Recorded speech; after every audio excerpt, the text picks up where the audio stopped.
Good morning. What a way to start the stream. Good morning, good afternoon, good evening, however this finds you. I'm Sean from How to RPG, waiting for this to go live. Tick, tick, tick.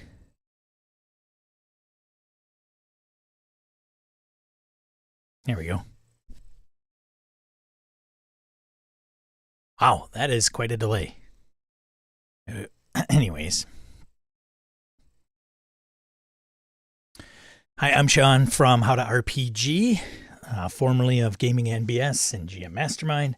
And I stream every Saturday at 8 a.m. Central Time here on YouTube to talk about the latest in news and releases and anything in the RPG hobby, any particular topics that come up. So thanks for joining me or checking this out after the live recording.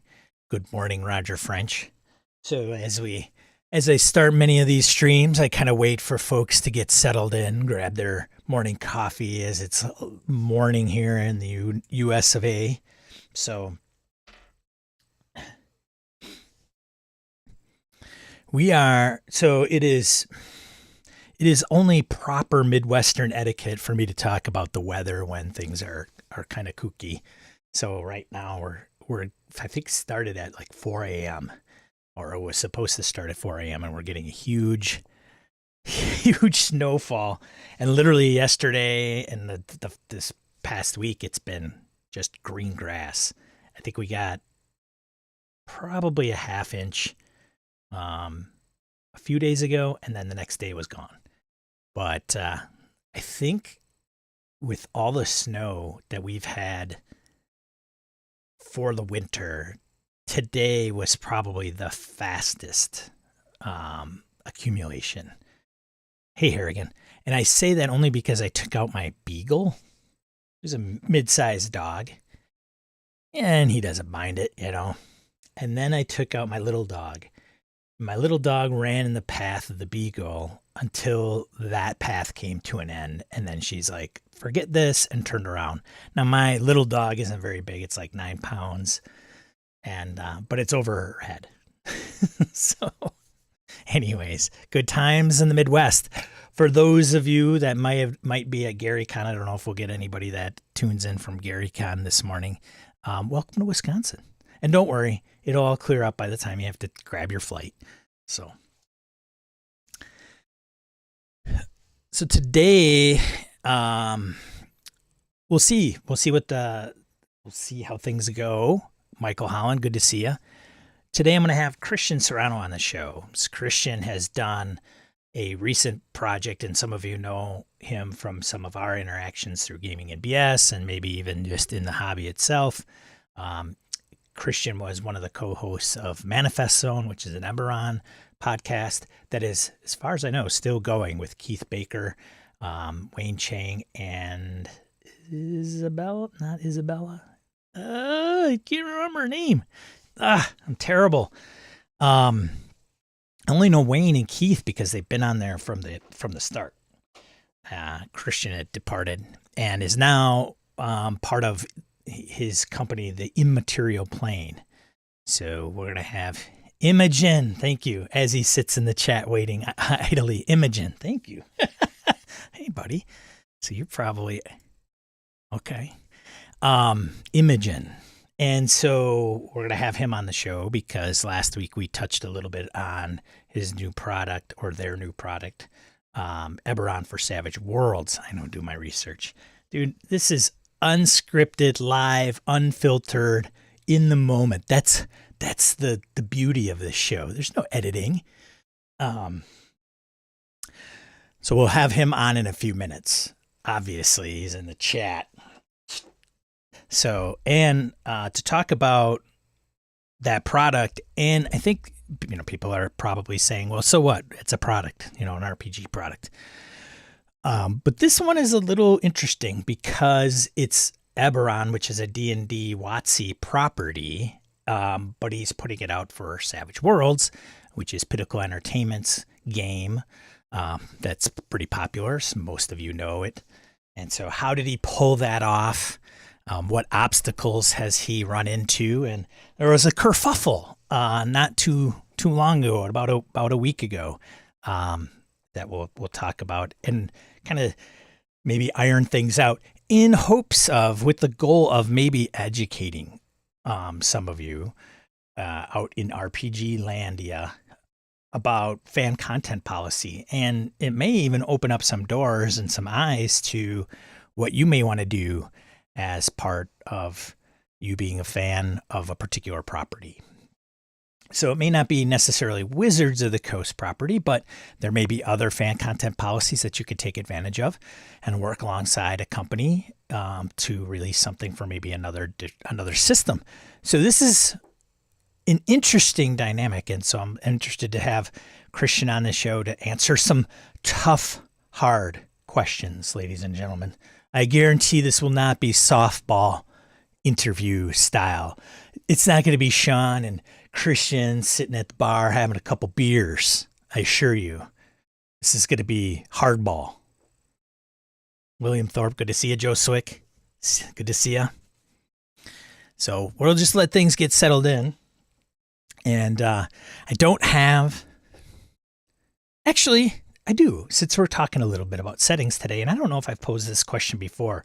So typically in these live streams, I pose a icebreaker of a question for the chat to participate in and maybe for you to think about. But I'm interested to know what your favorite setting is. Favorite setting. Rules aside. Favorite setting, right? Where setting, modern, fantasy, supers, whatever that looks like. What is your favorite modern setting? Roger French says Eberron. Look at that. We got a fan already. Favorite RPG, tabletop RPG setting, if you will. And it could be out of print, could be currently in print and publish. Conan's Hyborian Age. Who's that? Oh, Gabe. What? Shocker.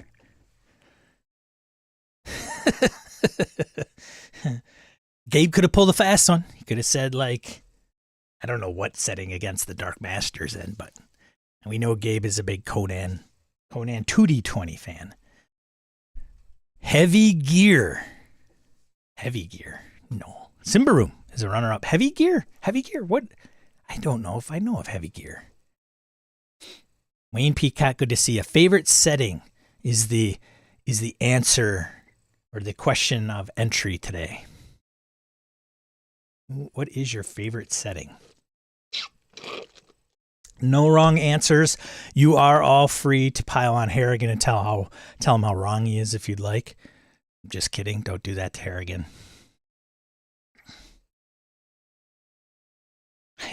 What is Heavy Gear? Now you've got me intrigued. I don't know who it... Like, isn't Heavy Gear Solid? Is that a video? That's a video game, right? Sci-fi game from Dream Pod 9 in the 90s.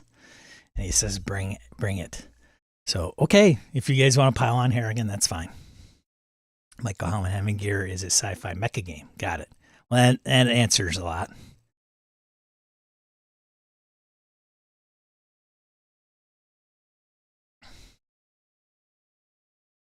We'll see. We get a lot of tricklers in the first 30 minutes, so we'll see. And my Stream Deck doesn't work, which will be fun today. I'm pretty happy about that. You know, it's just one thing after another, ladies and gentlemen. I have to say, though, I have less technical difficulties with this show than I did with Gaming NBS or even... but it's always something. Like I went to log on to my computer and my keyboard didn't work. It ran out of battery. So I had to find a cable to plug it in. Good times. Wayne says a Dalmanwood. Deep cut for Heavy Gear. +1 deep cut for Heavy Gear. Nice. William Thorpe. Star Wars or Eberron? William, I'm going to pose this to you, my friend. Since you are a Star Wars setting fan for tabletop RPGs, I will ask you what your favorite Star Wars system is. So I kind of know that a little bit. Dolmenwood by Gavin Norman, right? Of OSE fame. I have not gotten into that. Although I do know, I think I do have a couple of his products from the OSE Kickstarters. William, I think I got a pretty big delay on this. I don't think I've changed anything, so we'll see. Michael Holland, favorite setting of all time? The World of Darkness. Booyah! I love the meta. My favorite fantasy setting right now is Lost Omens, but Midgard is a close second. That's fantastic. Notice how everybody's like, my favorite is this, but then there's these other ones that I really like too. Admired Harn. Journe. Or Jarun. Huh? I could get behind World of Darkness. Joe Swick is a World of Darkness fan. For me, I would have to say, like most of you, because I probably have a number 1 or 2. It depends on the game. I gotta say,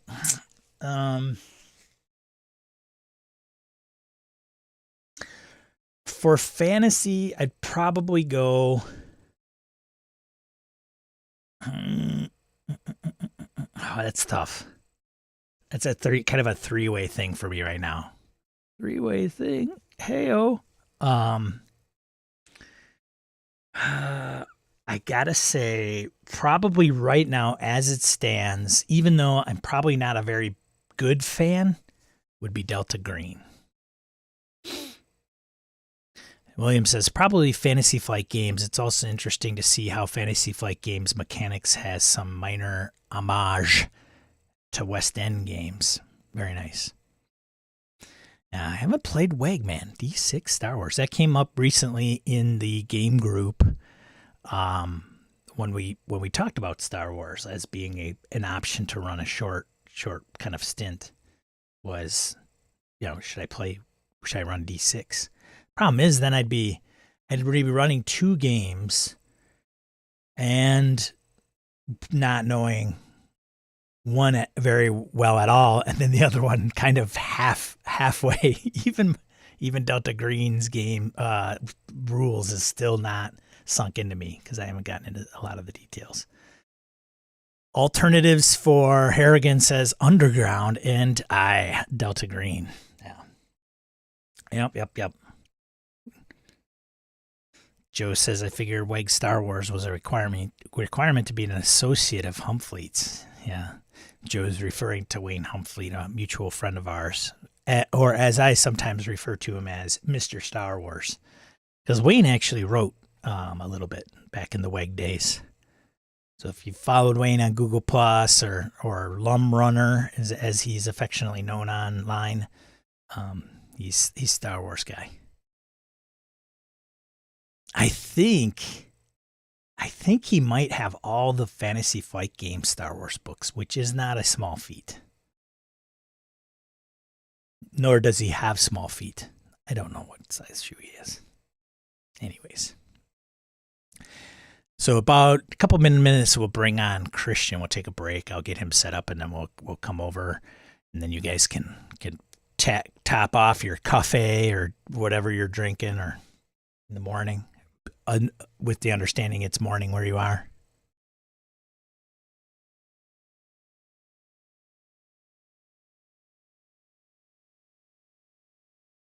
I gotta say, post it on our Discord because, like I said, one of the groups I'm in, alternating weeks, we're trying to get in some different games we haven't played. So I don't know if Star Wars is probably the right way to go, but nonetheless.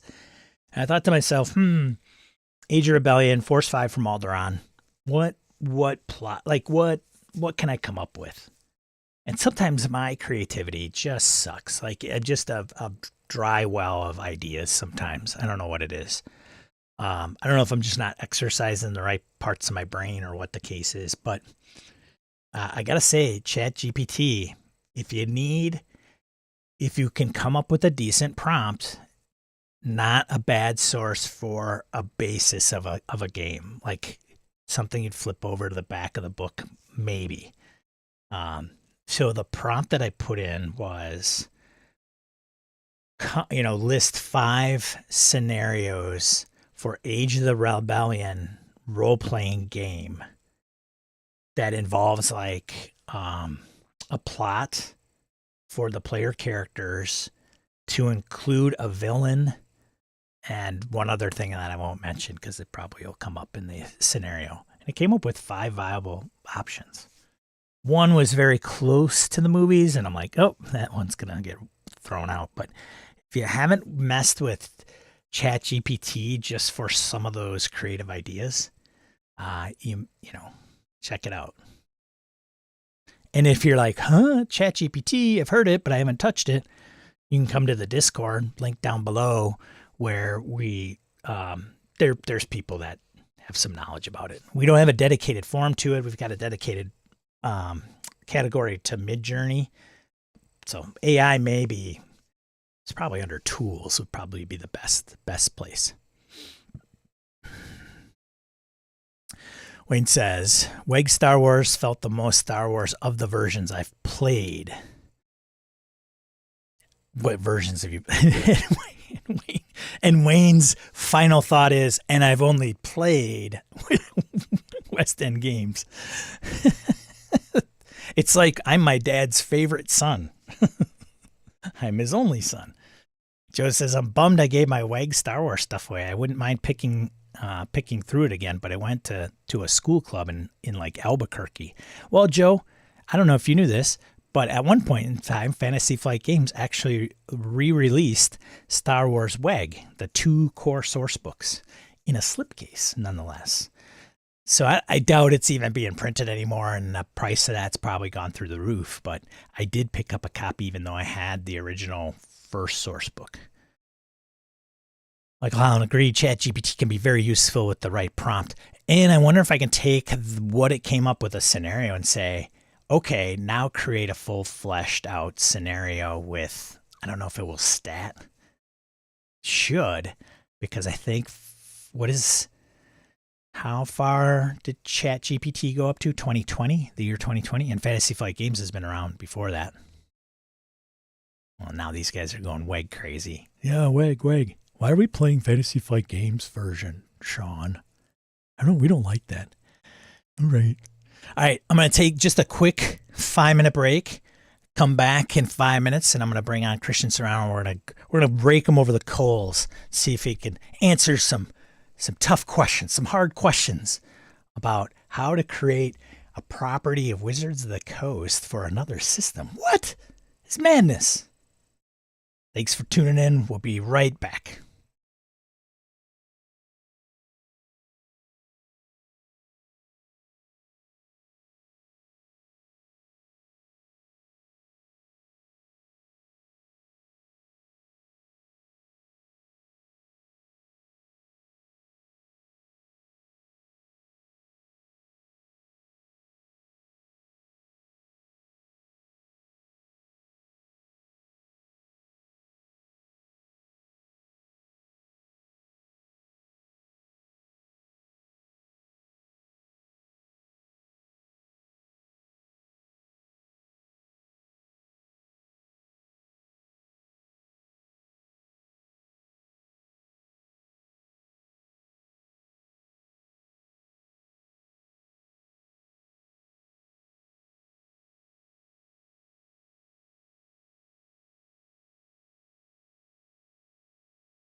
All right, everyone, we're back. I'm going to bring on Kristian Serrano. Kristian is one of the individual founders of the Immaterial Plane. Welcome to the show. I've known Kristian for quite some time. We've interacted on and off throughout the years. Thank you for taking the time to show up this fine morning. Thanks for inviting me, man. Absolutely. Last week, I stream every Saturday. I mentioned to Kristian that I saw some things online, and last week I alluded to them. And I wanted Kristian to come on the show because the Immaterial Plane had come up with the product Savage Worlds, Eberron for Savage Worlds. Mm-hmm. And so I wanted him to come on to explain how he did it, some of the things that have transpired since then, and then kind of, iron those things out in the hopes of educating others, maybe even promoting the product a little bit, and setting some of the records straight. So I told Kristian, no softballs. No softballs. I'm ready, man. I'm ready. Yeah. So I think the hard stuff. Yeah. So I think it's only fair for those that don't know. I think many probably know what Eberron is. It's a campaign setting, right? But what is Eberron specifically for Eberron for Savage Worlds? So Eberron for Savage Worlds, I'll kind of go into a little bit of the history of how it came to be. Back when 3rd edition was ending and 4th edition was, gearing up, it was 2000. Actually, I think it might have been after. Yeah, it was just after 4th edition launched. And, and people, including myself, had opinions about 4th edition. I wasn't a big fan personally. I also had issues with D&D at that point because, my ex-wife at the time was pregnant. And then, I had friends who I was trying to get a game group together where they were busy with their kids and their families and so on. So I was like, okay, well, I'm done with D&D. I want to move on to something that's easier. And I was introduced to Savage Worlds.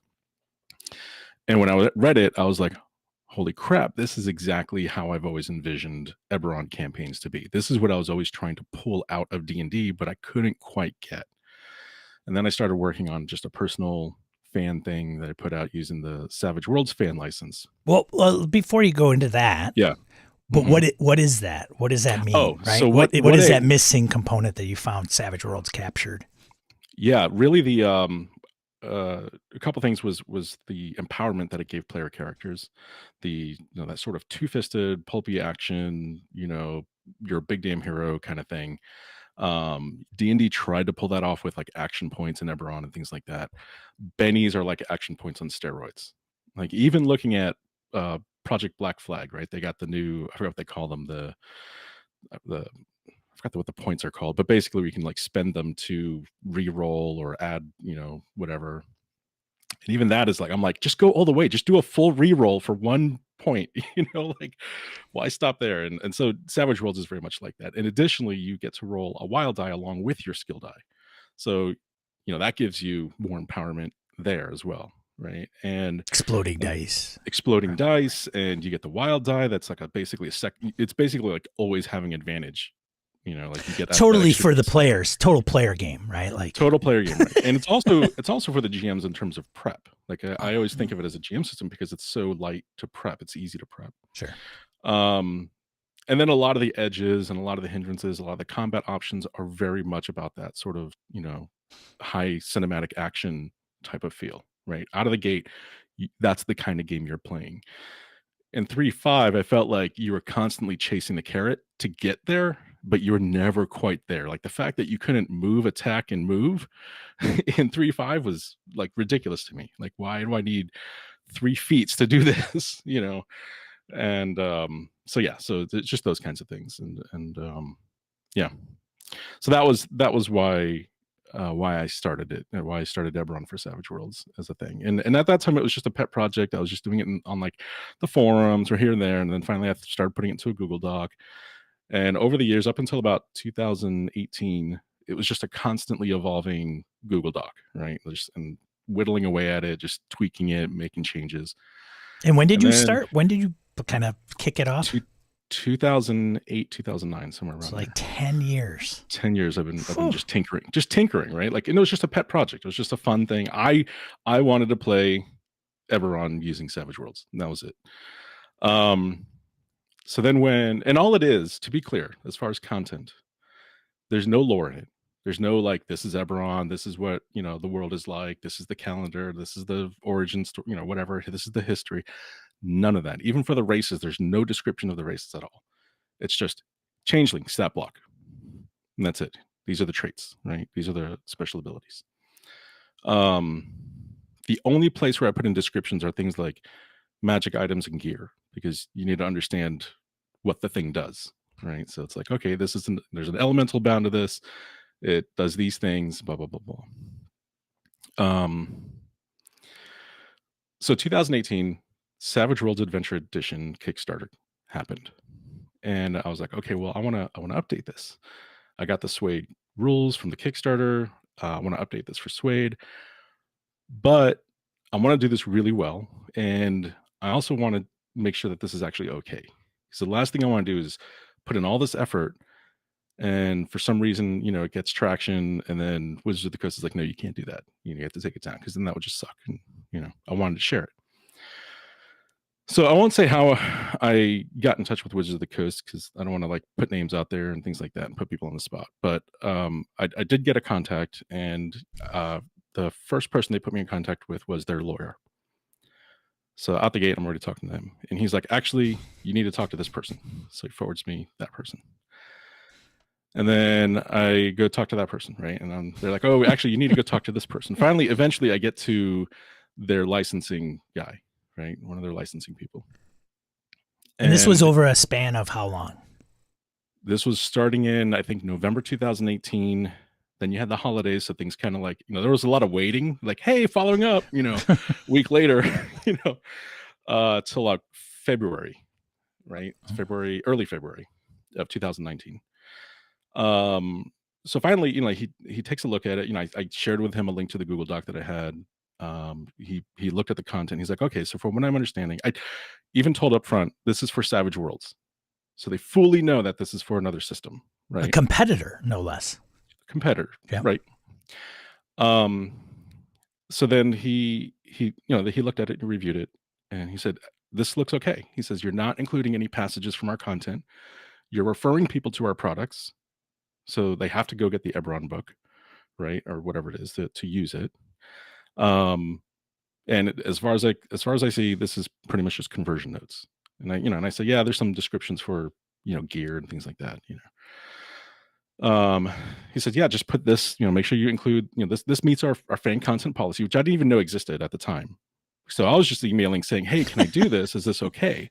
So you weren't even sure of like what was in the fan content policy.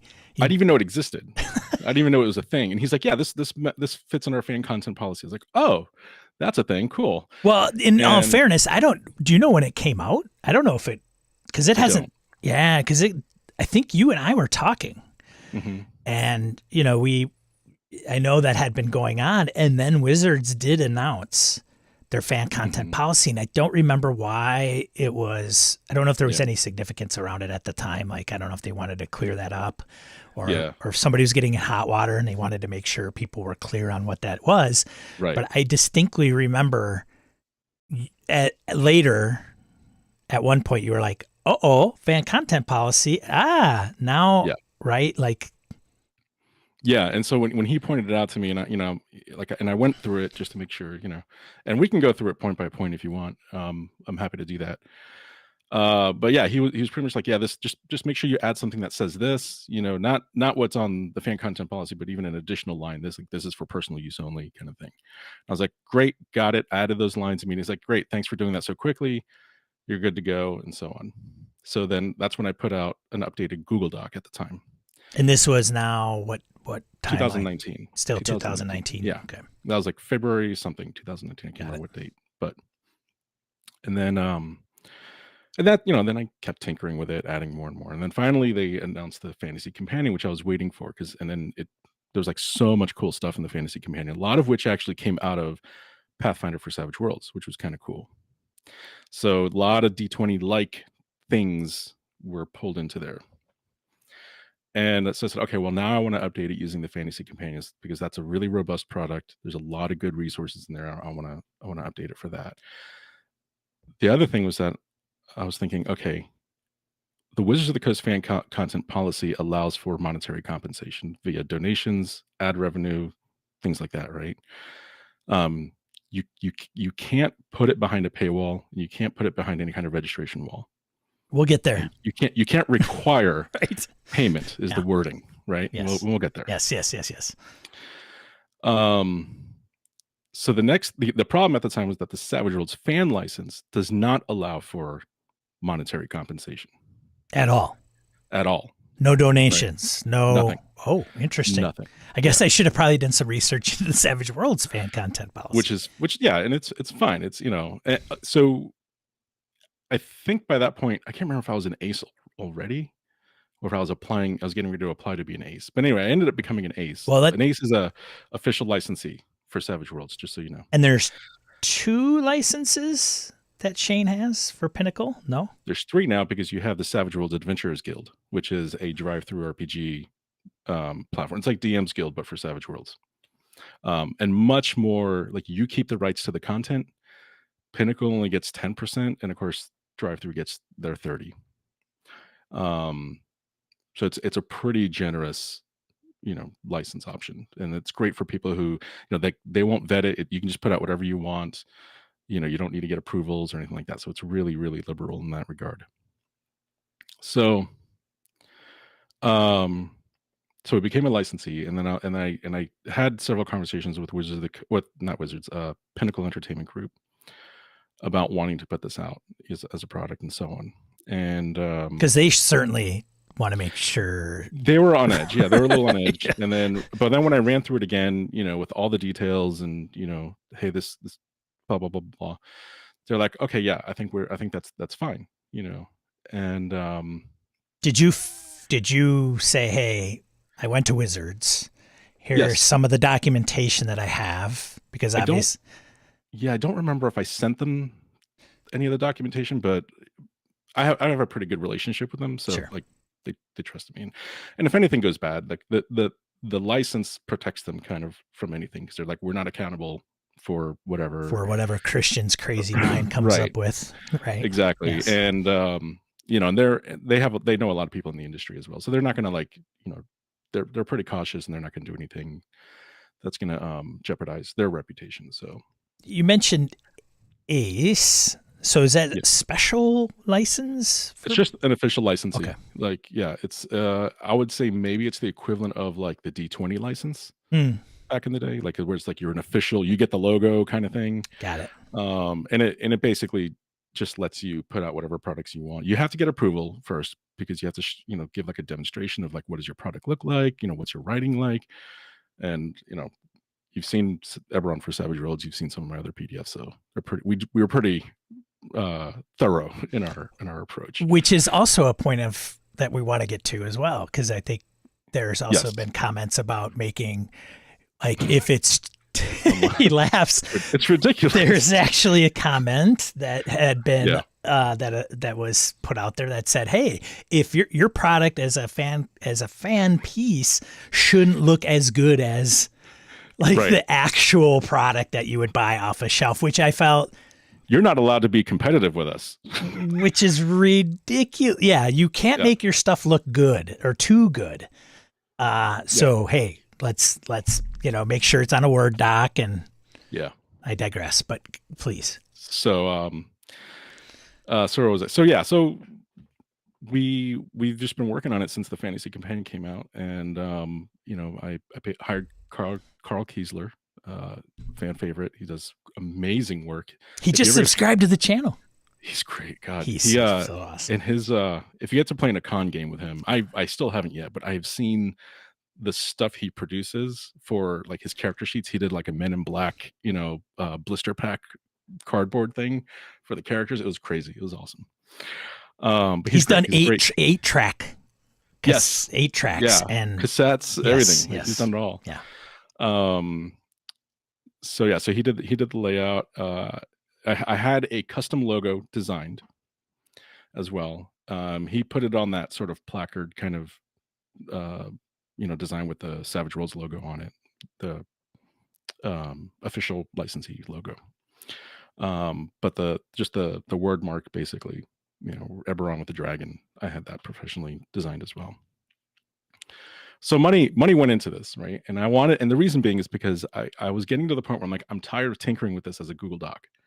I want to put out a definitive product, right? I scoped it for for using the version 3.5 Eberron campaign setting, and just basically just was like, I want this to be a scoped final PDF product that's just out there, and hopefully be able to do it with print on demand. But I don't know if that's going to happen. We're still trying to figure that one out. So that's how we landed where we're at now. The other thing was when I first announced that, hey, this is happening, I'm putting this out as a product, and I put the cover up. Ironically, funnily enough, the lawyer, Rotzi's lawyer, who I had originally contacted that way back in 2018, sent me an email with like a C&D, right? Oh, no kidding. Yeah, and I was like, oh, I'm like, hold on, and I forwarded him the entire thread. Like, do you remember me? Right, I'm like, we had a whole conversation about this, and let me explain this, and I was sweating it, right? I'm like sweating bullets here. And so I forwarded him the entire thread so that he would have the context. And a couple, like by the end of the week, he was very, very nice about it. He's like, okay, let me talk to, we'll get back to you, blah, blah, blah. And before the end of the week, he was like, yeah, you're good. Don't worry about it. You're good for now, And I'm like, okay, cool. And I said, for now, is there an implication that this might change? And he's like, yeah, we can't talk about the future. I'm like, okay, fair enough. So I was like, okay, cool. So that's the second time that this was vetted, right? Like they went through it, they looked at it, and they were like, okay, that's cool. You're good. Now this is what time? 2019, still just later? September 2022. This was last September. Oh, just this past September. Okay. Yeah, that's when I posted the cover image, and people were like, oh, what, is this allowed? Blah, blah, blah. I get you. And so I think that somebody probably raised flags, and then he reached out, and then I was like, actually, we had a conversation. You were part of this, blah, blah, blah. And he's like, okay, you're fine. Very, very, by the way, everybody at Wizards of the Coast, super, super polite, super friendly, very helpful, very, very much into clarifying things whenever I had questions. And I asked a lot of questions.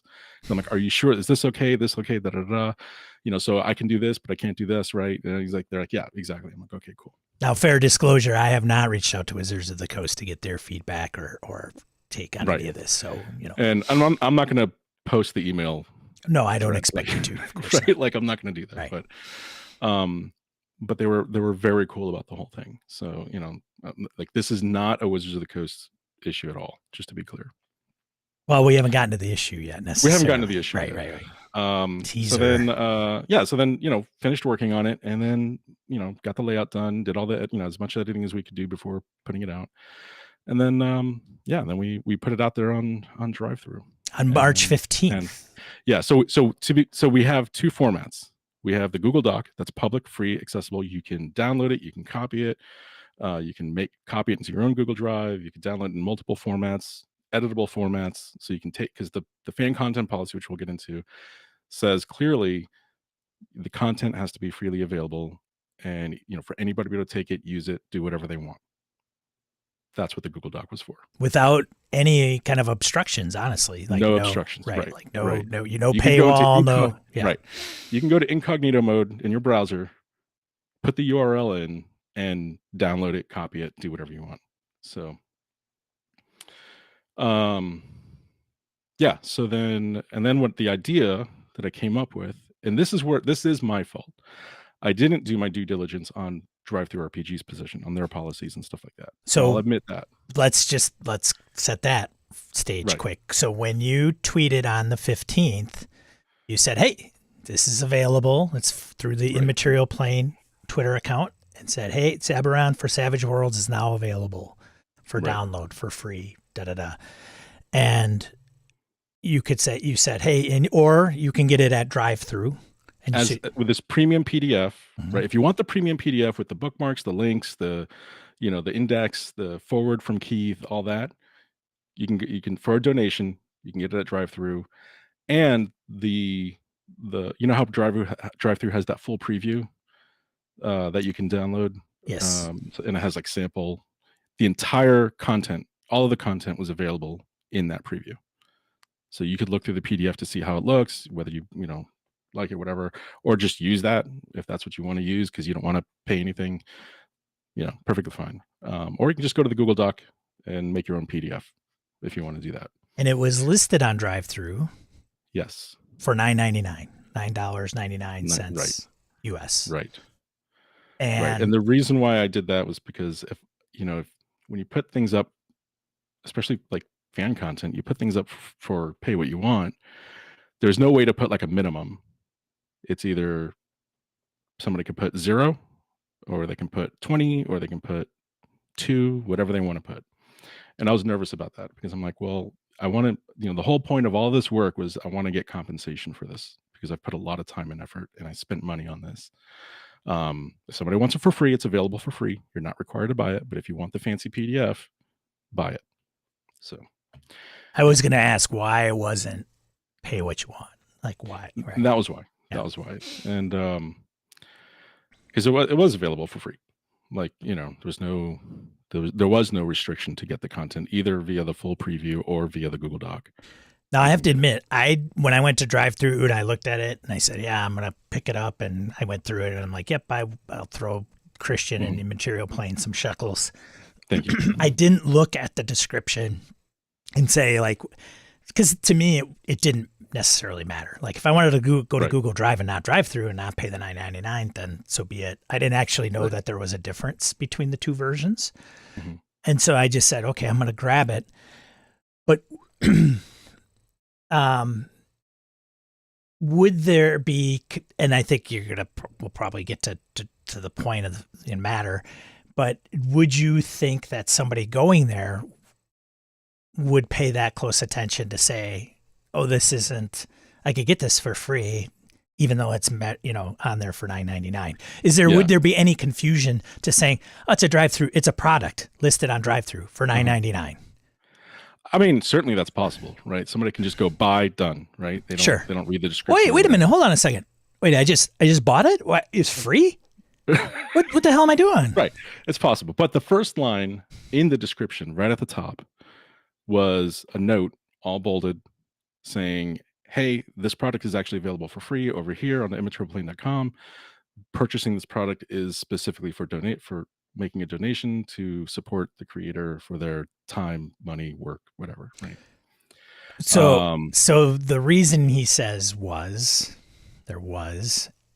is it's not there anymore and we can't go back to look at it because it's been pulled. Yeah. Well, yes. Well, I can pull up the publisher view. Yes. And show what it looks like. Sure. If you want me and to I don't question that as much as the purpose of us kind of talking about this is it has been since pulled. And so on the 16th of March, literally like the next day, you announced on Twitter through the Immaterial Plane account that you simply cannot host published content under the fan content policy. And as such, you've decided to make the PDF Eberron for Savage Worlds available for free. And then put up a donation link on the site. Yes. Which is and weird, at first, worded weirdly though, because it sounds like it wasn't free in that particular tweet. The PDF, maybe I wasn't clear. I was trying to say that the PDF is available for free. Okay, right. And whereas previously the PDF was available only for purchase. Right? Got it. The sort of like the premium PDF kind of thing. Okay. I don't want to disclose too much about what was in the emails with drive-through because I respect their decision, to be clear. So whose decision was it to pull it down? Drive-throughs. Okay. And so they informed first they said you first. They informed me. Okay. No. Oh. It was funny. It's like somebody said, "Oh, I can't get to it," and I was like, "Well, that's weird. It's not public anymore." And I'm like, "Oh, there must have been a glitch. Public." And then I got the email. I I was like, oh, I thought there was a glitch. I just made it public. Do you want me to pull it back down? They're like, yes, please. And I was like, okay. Quit putting it back up there. Yes. Made it private again. So the first thing they contacted me about was they were like, this infringes on intellectual property, blah blah blah, or we have concerns that this infringes, and we're going to investigate. We'll get back to you.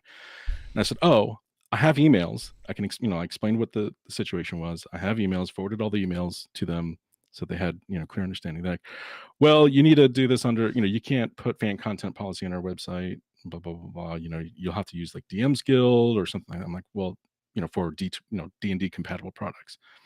Did they when they did that to you, did they send you, because obviously you didn't know about that, but did they send to you like, hey, this is our policy about fan content? No. So I suspect that this is actually a first. Oh, interesting. Okay. I don't know. Sure. There could be incidents in the past that I don't know about, but it seemed like I think what they were first being a D&D property for another system. Right. Yes. I don't know if other people have tried to put a D&D product under the fan content policy for D&D. Now that I can definitely understand, because for DM's Guild, that's like circumventing the whole 50% thing with DM's Guild and blah, blah, blah, blah. So I totally get that. We have not reached out to TTRPG to get their side either. So a lot of this is like, I'm trying to fill in gaps, and I'm totally respectful of their decision. I'm not arguing with them about it. I'm just seeking clarification, things like that, right? And that's what the exchange had been. And then I did reach out yesterday because I was like, hey, wait a minute, because I reread their email and like they were talking about D&D compatible products going through DM's Guild, but this is for Savage Worlds. So then I sent them an email back and I said, blah blah blah. And they're like, no, we just can't host fan content policy, and reiterating that. Look, buddy. And then it's just not going to be up there, okay? Right. And so then my last email to them was like, okay, so just to make sure I understand, because I do like getting clarity. Sure. Right?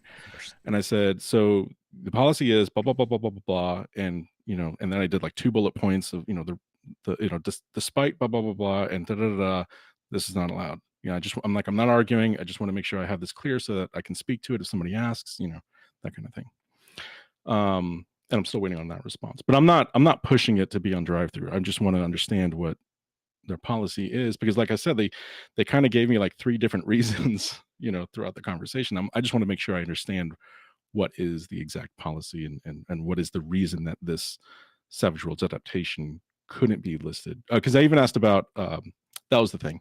I asked about Savage Worlds Adventurers Guild, because they're saying, well, it needs to be under a community thing like D&D compatible. I think it's just because they don't want to piss WotC off, which I totally get. Fair. Yeah. And I'm like, they don't want to get themselves in any hot water. They don't want to have to vet whether something actually is a fan content thing. They don't want people circumventing DM's Guild. I totally respect that, as it's a very sound business decision. And like I said early on, my fault was having a wrong assumption about whether or not this would be okay on drive-through. I didn't see anything that would restrict it, but and that was my assumption. That was my fault. And even in the Wizards of the Coast fan content policy, it's like don't get lawyers involved. Right. And I'm not looking to do anything like that. Right. Yeah. But I'm just saying, like, once you push on drive-through and say, hey, this is kind of a bunch of bunk, and it should be there, and hey, you put them up and not me, like what's fair here, and all that ridiculousness. And then Wizards gets perturbed because they don't want lawyers involved. That's the purpose of the fan content policy, and then it snowballs, right? So and I think Chris, I think man, that's a blurry line to walk.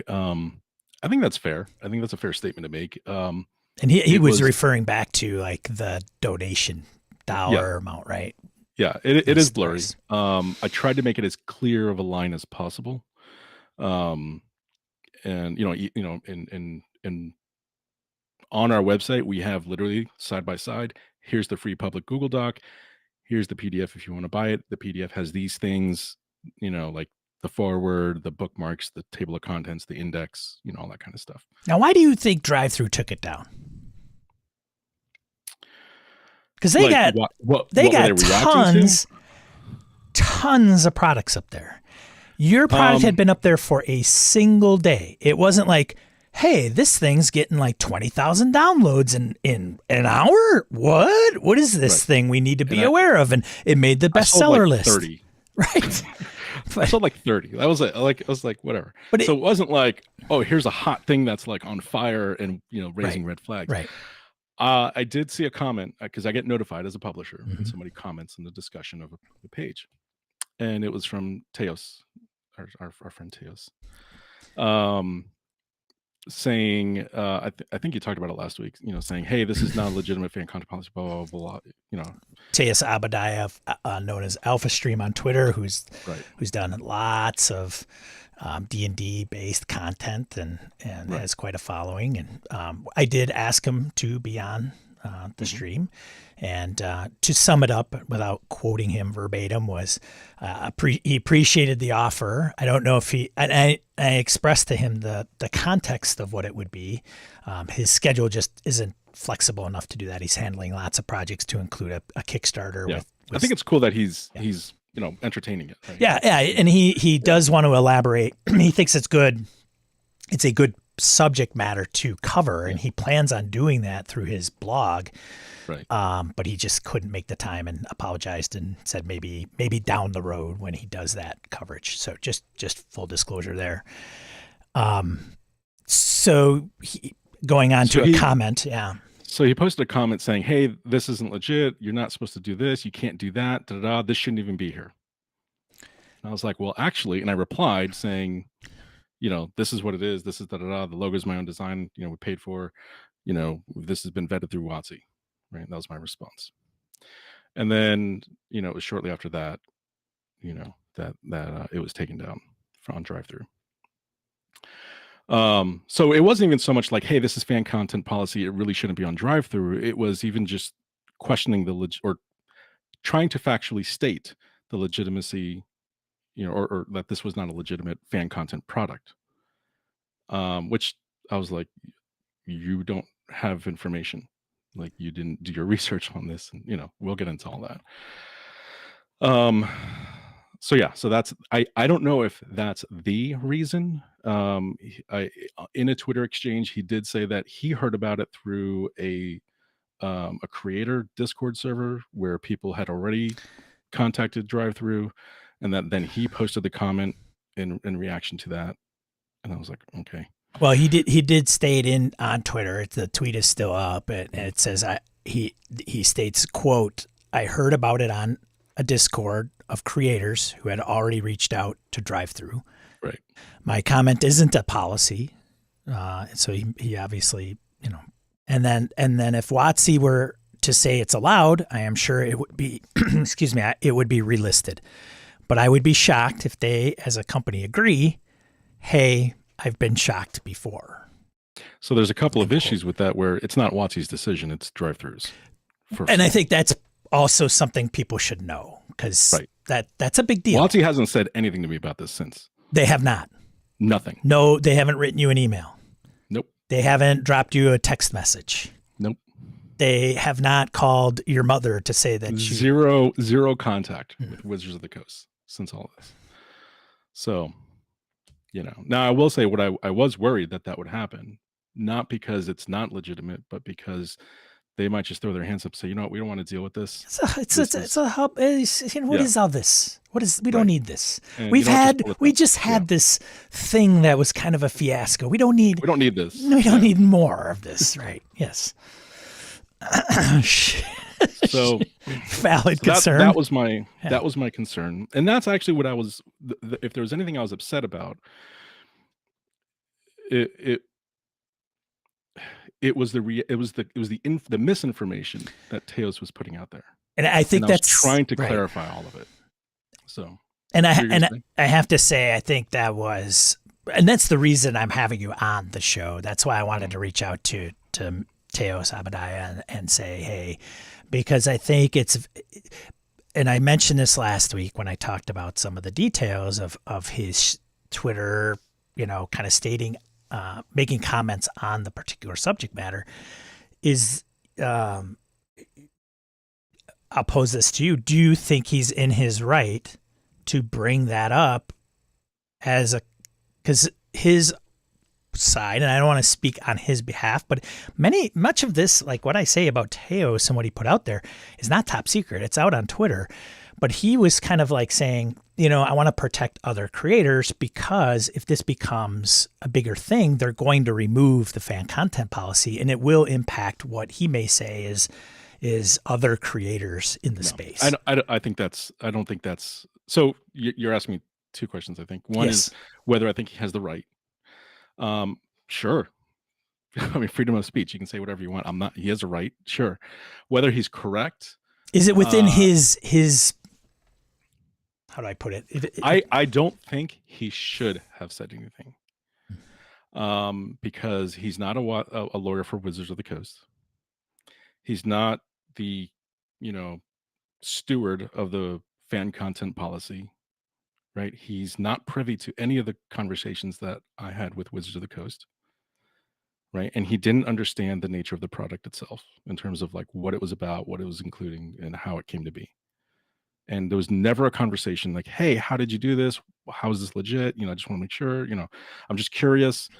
If anything, as somebody who has a show about being a publisher, an RPG creator, I think it would have been a great opportunity for him to, ask me and share that. Certainly a missed opportunity for sure. Certainly a missed opportunity. Yeah. Because I do think, he admits it himself that he's a big fan of Dark Sun. And he kind of alluded to one of the reasons he hasn't done anything specific to Dark Sun is because I think one of the things specifically is he wouldn't get paid for it, which is kind of the deal anyway. But you're not getting paid for, like, you're not getting paid, but you're accepting donations. So I think there's like and he may be referring to like, I want to do a Dark Sun product that's official. There is a project underway on a Facebook group for a Dark Sun fan content type of thing for Savage Worlds. For Savage Worlds. Yes, there is.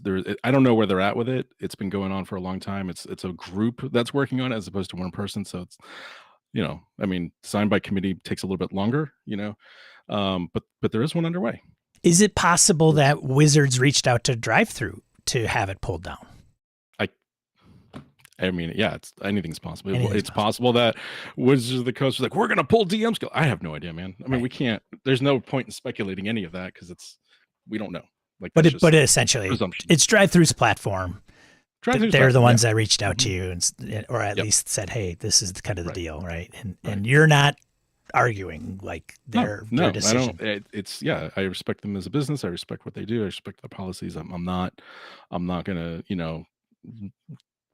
gonna go after them or anything like that, or rail against them like Drive-Thru sucks, take them down. Go to itch, nothing like that. And Keith, so Keith Baker was not involved with the project. The only contribution he made to the project was the foreword, and that was it. And he is aware of the project. Oh yeah, certainly. He's a fan. He thinks it's cool, and and that's why he opted to do the foreword for me. So, Chris, there's an audio clip. Of course, the podcaster guy notices that. Let's get it. Jeez, man. Critiquing the show. Yeah. So, I forgot where we're at. Oh, so I think there was another question you asked about his kind of steward, like his role in the matter, and determine, and does he have a right to, to do what he did and did that.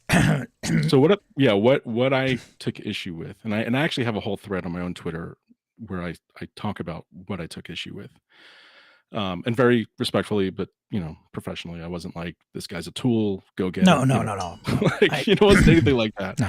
No. But it was, he quote tweeted my announcement about Drive-Thru's policy thing, right? And started a whole thread as a conversation about how people misuse the fan content policy.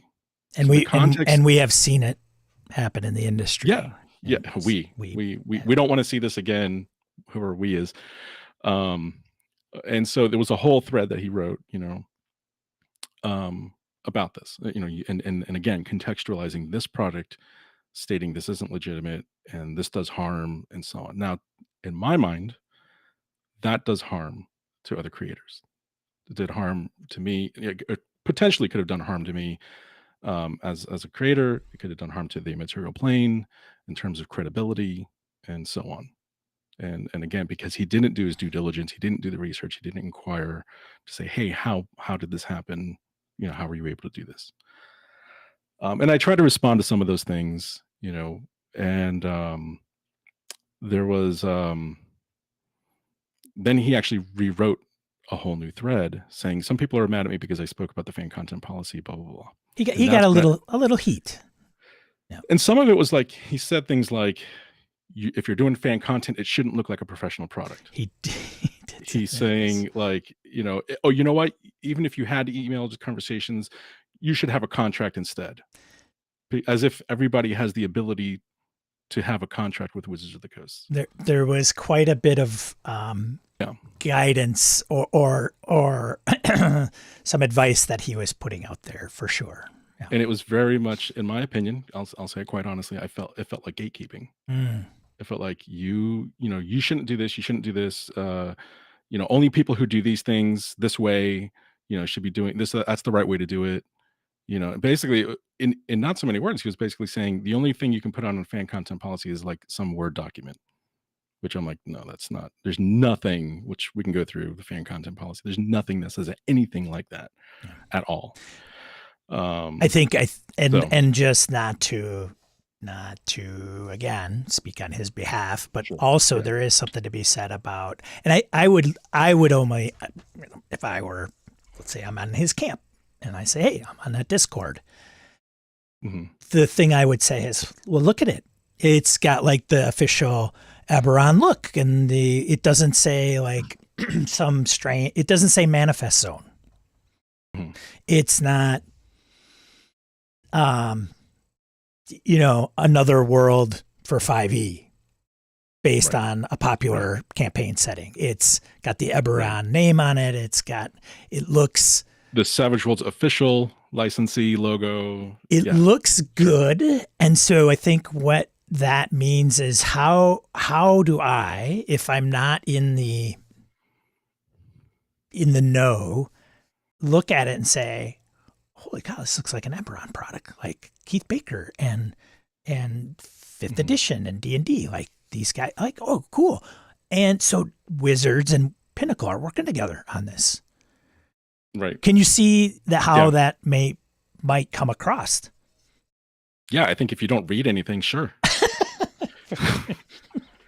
I mean, it's stated like read anything.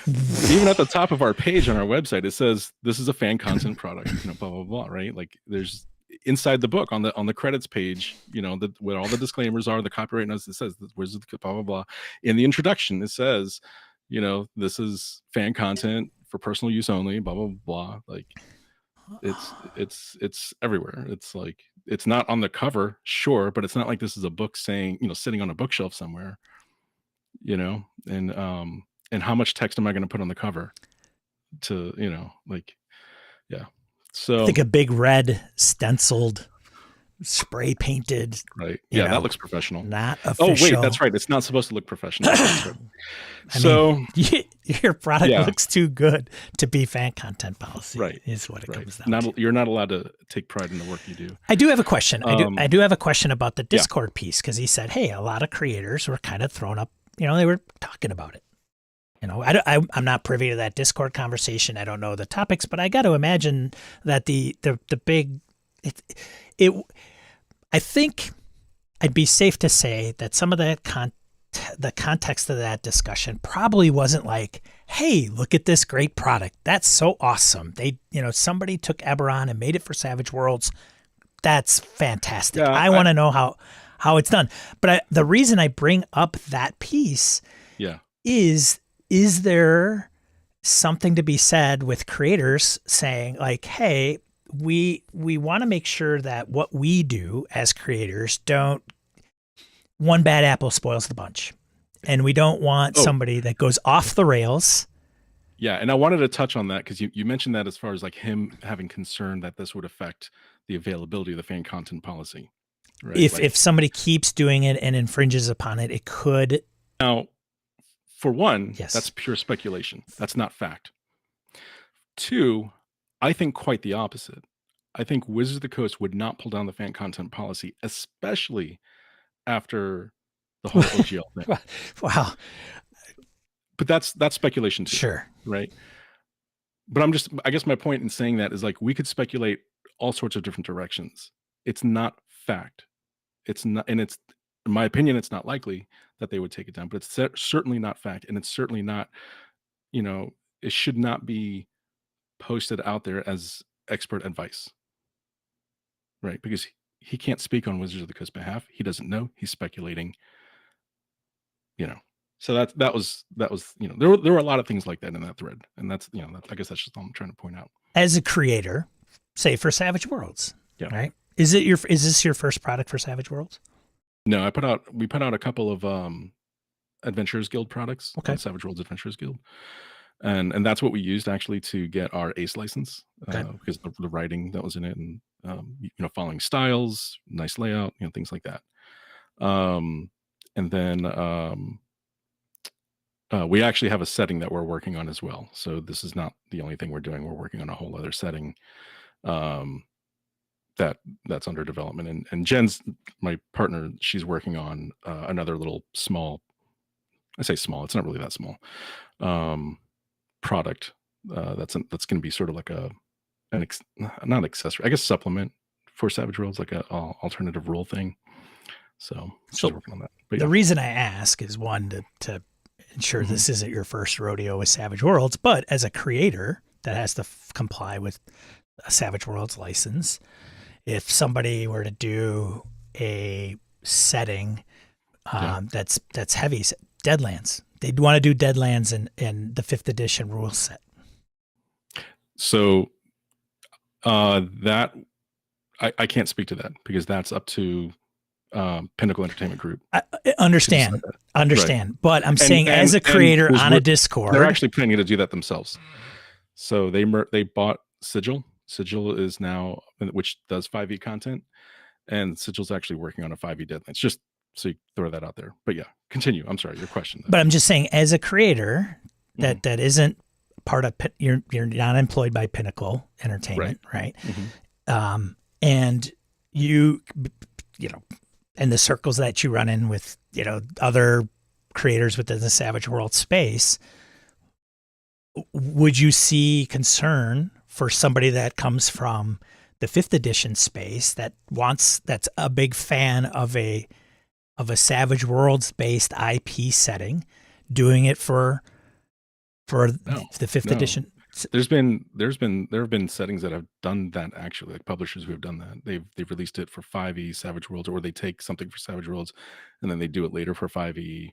Well, I'm not talking about like I'm Sean Kelly and I'm going to come up with them taking Peg's product. Yeah, I'm talking about Peg's product. Like what is one of their popular products? And I'm not trying to be a jerk. Right. I don't know what you're asking because it's not. They don't have a fan content policy in that regard. Like you can't use their IP at all for any license. Sure. At all. They are talking about possibly opening up Deadlands and other settings for licensees. Vetted and so on, but they don't have anything like that. So it's entirely up to Peg whether. I don't think that it would not be legitimate if I saw that. I'd be like, hey, that's not cool, and now I am friends with the people at Peg, so in that context I'm like, hey, just so you're aware, this is out there. I don't know if this is something that you already agreed on or whatever. But Peg is also a very small company. They're not part of a giant corporate, mega corporation that has, thousand, I don't know how much money that they can throw at legal things, so it's more of in that case, it is a protecting the little guy kind of thing. And I guess kind of, we could put this to bed there, but what I'm trying to kind of understand is I would not publicly say anything about it. Okay. I'll tell you that. Okay. I would not publicly say anything about it. That's fair. Yeah. I only say because I'm trying to get in the heads of creators that would say, wait a minute, what's going on here? I think I feel if this goes through or this continues or this becomes a thing, it could jeopardize me. And I think somebody needs to say something about it. No, yeah, and like I said, the reason why I would even say anything wouldn't be because it jeopardizes me. It's because it, you know, it can hurt the business of friends of mine, Hmm. and that's, you um, so yeah, but yeah, I don't think I would say anything. I know I wouldn't say anything public about it. And um, What yeah, I don't. Yeah, go ahead. one question I had and I posed to you because I looked at the fan Yeah, content policy of Wizards and I actually was like, well, wait a minute, hold on a yeah. second. Do you want to go through it? Well, I Like, mean, I don't know if we need to go through it line by sure. line necessarily. Well, We could maybe. certainly No. we could certainly reference it, but Right. I do want to point out like one of the things that it says is in the bullet. I'll read it. It says, "Don't use Wizards IP in other games." Yeah. Right, and it continues. This includes your own or other people's games or game Right. components. Examples include rulebooks, tokens, figures, regardless of whether it is distributed for free, Mhm. which is what you're doing. Practice safe sponsorship. We understand that great fan content can sometimes require special equipment, videos, Right. podcasts, whatever, props, fabrication. We're okay with using third-party sponsors to subsidize costs if you follow a few rules. And one of them is don't use a sponsor that would be harmful to Wizards. And please don't promote our competitors or endorse inappropriate or offensive sponsors. Right. I know you vetted it through Wizards. They've like, yep. So I read that and I'm like, whoa, Savage Yeah, no, Worlds and that's why is that's not a non-competitor, right? right. And that was a thing I brought up because, well, the first thing I told them was this is for Savage Worlds, right? They know this, right? Yeah, Right off the bat. it's your Now, what competitor. what I In was case they told, didn't know, hey, you have a competitor that's right. really small over here. That's yeah. So what I was told when they mentioned IP, what the individual told me was like content, like passages of content, Mm. right? Like don't use that in the product. It's also not a complete game. It doesn't have here's the entire game with Eberron in it, right? Or this is a whole new game using Eberron, right? Or this is somebody else's whole new game using Eberron, right? It's just conversion notes. It's just here's the stats for a changeling.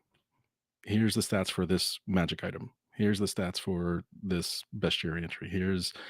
You know, here's some new powers, or here's some new modifiers for other Savage Worlds powers that help do this thing that Eberron does, right? And that's it. That's really all it is. Um, so that's what they spoke to. They said this isn't including any passages. It's just notes. It's referring people to our products. Like they have to go get an Eberron book, or they have to have an Eberron book to be able to use it. Like there's no introduction to Eberron. There's no here's these regions of the world, or these are the faiths and deities and what they're about. Nothing like that. So it's just like yeah. So one of the things about the fan content policy also says, does this mean that Wizards of the Coast can use and display my fan content? Mhm. Right. And they say, yes, this policy is dedicated to removing barriers to sharing by making fan content. You agreed to let everyone, including Wizards, share and use your stuff without asking your permission. Yep. This includes Wizards. We don't want to get sued for spotlighting your awesome fan content on our media channels or making something that may resemble someone's fan content. So, do you have concerns with Wizards just taking it from you and saying, hey, No. here's our, hey, check this out. No, somebody, in fact, even another fan took a copy of my previous version and made modifications and published it. And the only thing I asked for is like, just mention my name that this is sourced from the original. I don't like, that's not, yeah. Now, if Wizards of the Coast was like, hey, do you want a license? Oh, And, to do this. And then at that point I'd be like, well, obviously this is not going to be free because I'm paying for a license to do this, right? Like, now I don't know what that would mean in terms of like versions that are already out there that are shared. But I mean, I don't even know why I'm even talking about this. That's not going to happen. Let's be clear. But yeah, I have no problem. I mean, I knew that going into it. I knew that was a thing of the fan content policy. Like, it was already free. It was already free for anybody to copy. In fact, people would say, "Hey, why don't you do this with this, edge or with this race?" And I'm like, "Well, you can copy it and do that if you want. Like, it's it's free." Yeah, it was like, you go ahead and do that. Make a copy, edit it, use it for your group. That's great. Just don't put it out there and try to sell it as a free, as a product without a free version, right? Without a free version, right? Yeah. And using, I mean, everything goes into the fan content policy. Yeah. If you tagged Wizards, let them know, hey, this thing, like, they got a big fan base, big lovers of Eberron. Some of them might like, hey, I might want to try the Savage Worlds thing. Like, there's a huge audience in that space. Have you looked into? Oh, as far as trying to get a license? Well, not a license necessarily, but just bringing it to the world of D&D. It's not like, hey, check out at WotC's Eberron for Savage, like, yeah, you know what I'm saying? Like, hey, D&D lovers, in case you want to try Eberron in a different system.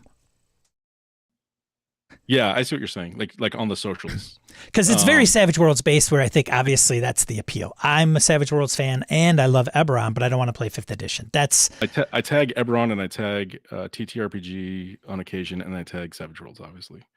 Those are the tags, hashtags I use. I don't @mention because, like I don't want to pull WotC into it.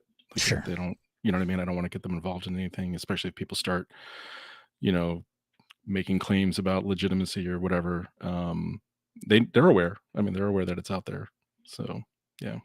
And I don't need them to promote. I'm not going to ask them to try to retweet or anything like that. Right. Retweets appreciated, Wizards. Right. Exactly. But it's highly visible. I mean, it's it's there, and yeah. What else was I going to ask? Has and Wizards, since you've launched, has not reached out to you at all. Right. They have not reached out to me. Correct. So no news is good news, right? Like, if when I put up the photo, the image of the cover, when I announced, hey, this is underway, that day they reached out to me. So C&D, and then that's when I did the whole forwarding the emails thing. So, is there any future plans for Eberron for Savage Worlds or something similar? And you don't have to mention the name if it's something else, but for Eberron for Savage Worlds, I had the idea of doing the other 3.5 products, the books. So the books, right? And so doing like Sharn City of Towers, Explorer's Handbook, all those, right?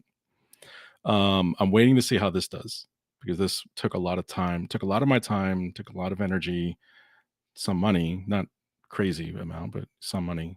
And I've already recovered that, but it's certainly not, for the time and energy that I've put into it, it's not a profitable endeavor. Right. So it depends on how well this does. I thought RPGs was always just a gold mine myself, but I don't. I mean, it was a major, like, yeah, I could be doing other things with my time. Chris Nizak at Encoded Designs, I heard, is living high on the hog. So I don't. I mean, they say if you want to make $1 million in the RPG industry, you start with 2. It's a lot of passion in this hobby. A lot of passion. Yeah. So, yeah. So I don't know yet. I have other projects. I am planning to do a Foundry VTT module, and that'll be available for free for Eberron. And but I'm waiting on the Fantasy Companion module first, so that I can link to it and refer to it, and it'll be a requirement to use my module. The Fantasy Companion module will be a requirement. So, yeah. What else you got, man? I was gonna turn it over to the chat. Chat's been pretty Yeah. quiet, listening intensely. A couple comments here and there, but I wondered if anybody had any questions. Um, if so, let me ask you this: if somebody wanted to do this, like you walked through a lot of kind of the due diligence that you've taken part, what Mhm. would you tell? Like, hey, Kristian, I know you did this thing. I want to pick your brain. What kind of advice would you give me? Get somebody Yeah. like this, and I don't know if that's specific to Savage Worlds and Pinnacle or Wizards necessarily. Like, just because I know some people in our chat that are wanting to dabble in that space. And one of the things Mhm. I think I've brought it up on the stream before is, we get into, can you copyright rules? What is the OGL cover? Right. What is a license cover? And I don't know. That's not to be, that doesn't mean anything, but I don't know a lot of people that have done what you've done.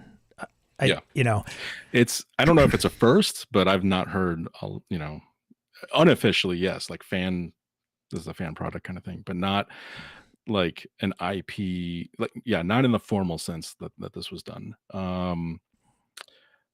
So I have had people ask me, and the advice I give them is, again, make it free, right?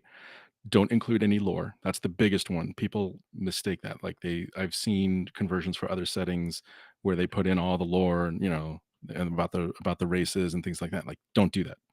Do not. Just Back put the in the stats. days Right. before, This race is blah blah blah blah blah. And all the lore about that. And it's like, don't do that. Just put in the stats. They can go get the book and read about that race if they want to, or ancestry, whatever. And yeah, so that's the other one.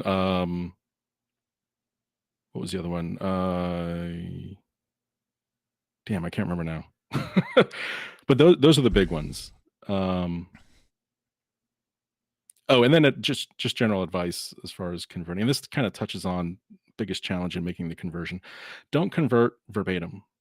Oh, they get a bonus here. I'm going to give them the bonus. I mean, I've done that in some places. Obviously, look more at the what's the theme of that thing. What is the overall effect, and then use what exists in Savage Worlds where possible to convey that same effect or that same net result, right? Um, there's a lot of things on the races, for example, where I just left them out because I'm like, well, that's really just a D&Dism. Mm. That specific feature is just because there's a rule over here in D&D about that specific thing, and this is to circumvent it. We don't have that in Savage Worlds, so I don't need to worry about that. Can you give us an example? Um, like Living Construct, Warforged, right? They have all the, like, it's a long entry in the original 3.5 book, and it's all about what about them is not a construct. But because the construct has all these specific traits and so on. Well, we don't have that in Savage. We don't have a construct that's or type construct that has all these nitty gritty things about what affects them, what doesn't, what they're immune to. So you just skip it. You don't need that. That's not the story, right? The story is that these are living, sentient, self-aware constructs that were built for war, and now they're in a world where they have to survive where there is no war. And people just see them as living weapons that are dangerous and remind them of the war, and they don't have anything to do with them. That's it. Those are the key things. And they have steel fists and armor, you know. So and then just, I do some living construct type things, but it's not that long list of verbatim, they're immune to this, they're immune to that, they're not immune to this, they don't, it's not necessary. So Yes. So we're talking yeah. with Kristian Serrano. I should probably have done an intro mid roll anyways. From the Immaterial Plane, where he has put out a Eberron for Savage Worlds book for free that you can go and download, and I'll put a link down below that you can go and check it out directly from the Immaterial Plane website.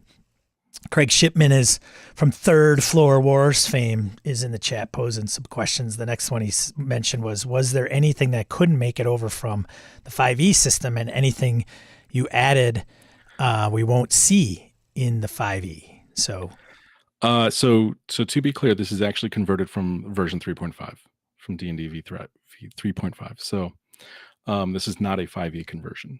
There are some influences from the ancestries in 5e, because they kind of make some changes that I thought were pretty good, but that's about it. I can't even remember honestly which ones those were, but they were. It just gave me reason to rethink the nature of that race, and in terms of how it's presented.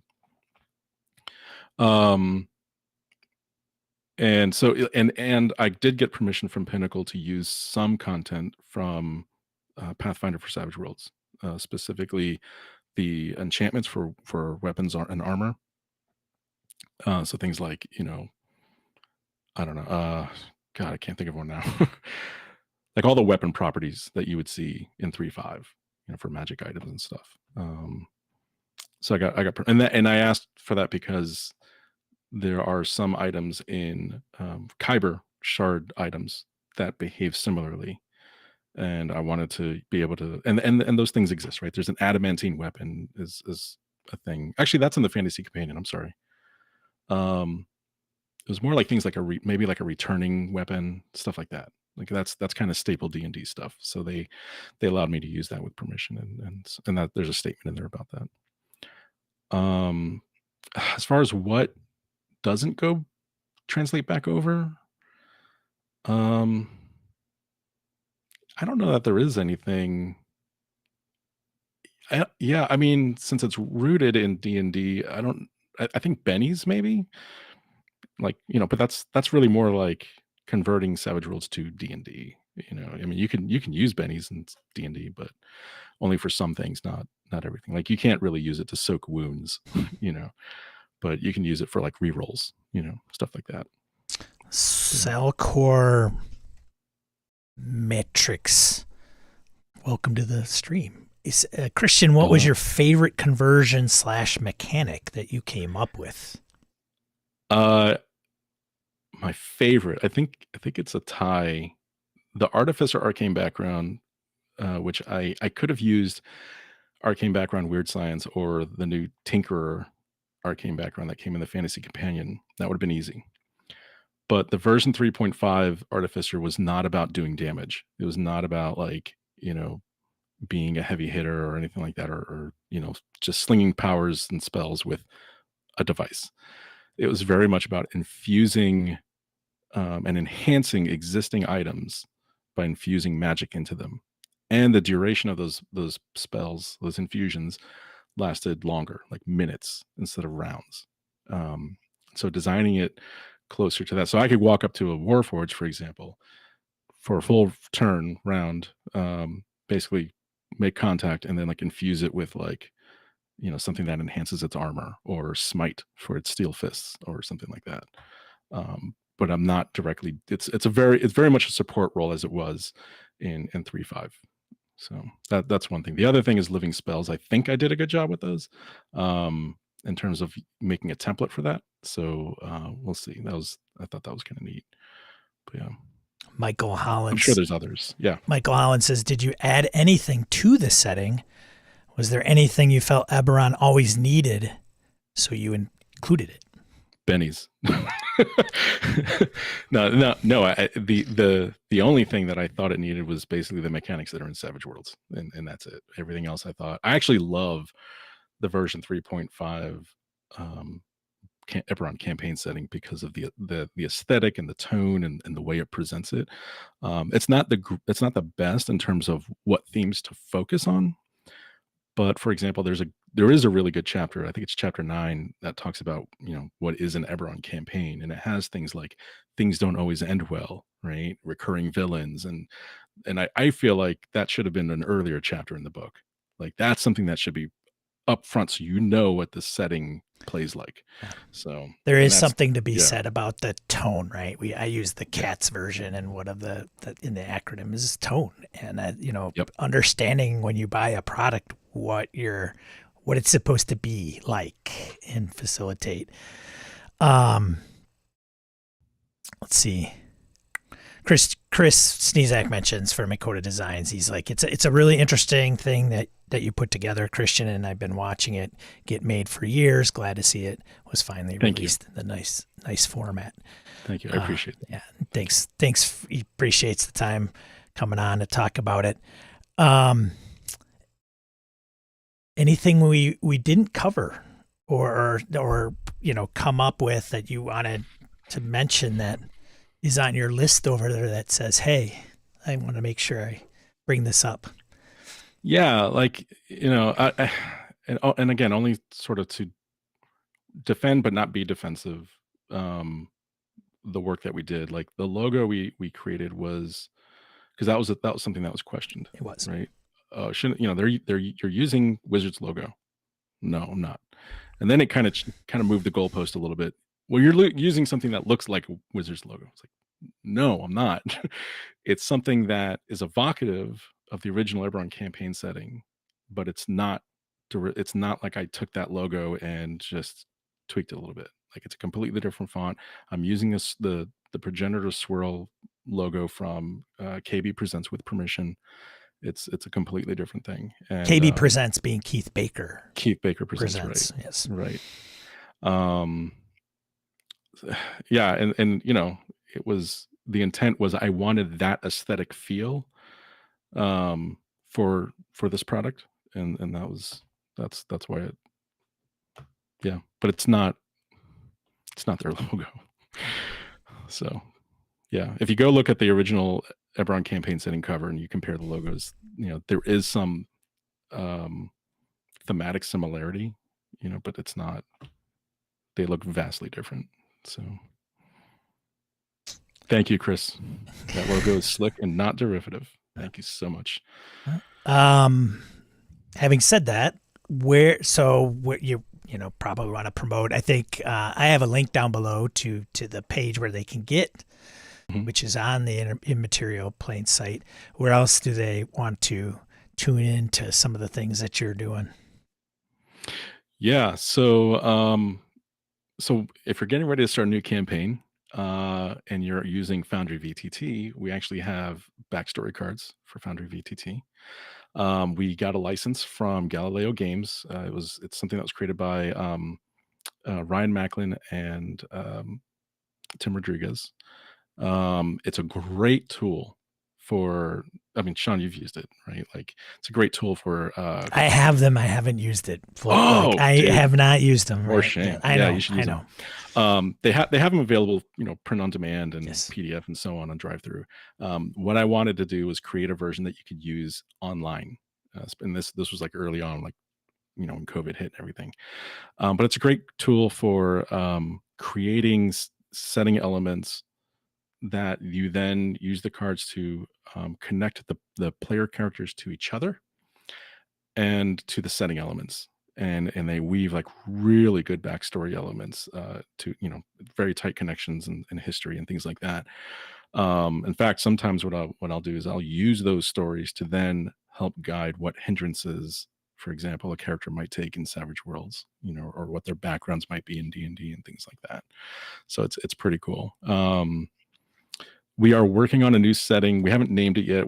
Our code name for it is Explora, and it's an RPG setting that moves the focus away from killing the bad guys, right? Like, or the good guys, depending on the campaign, right? But narratively, it's less about man versus man and more about man versus nature.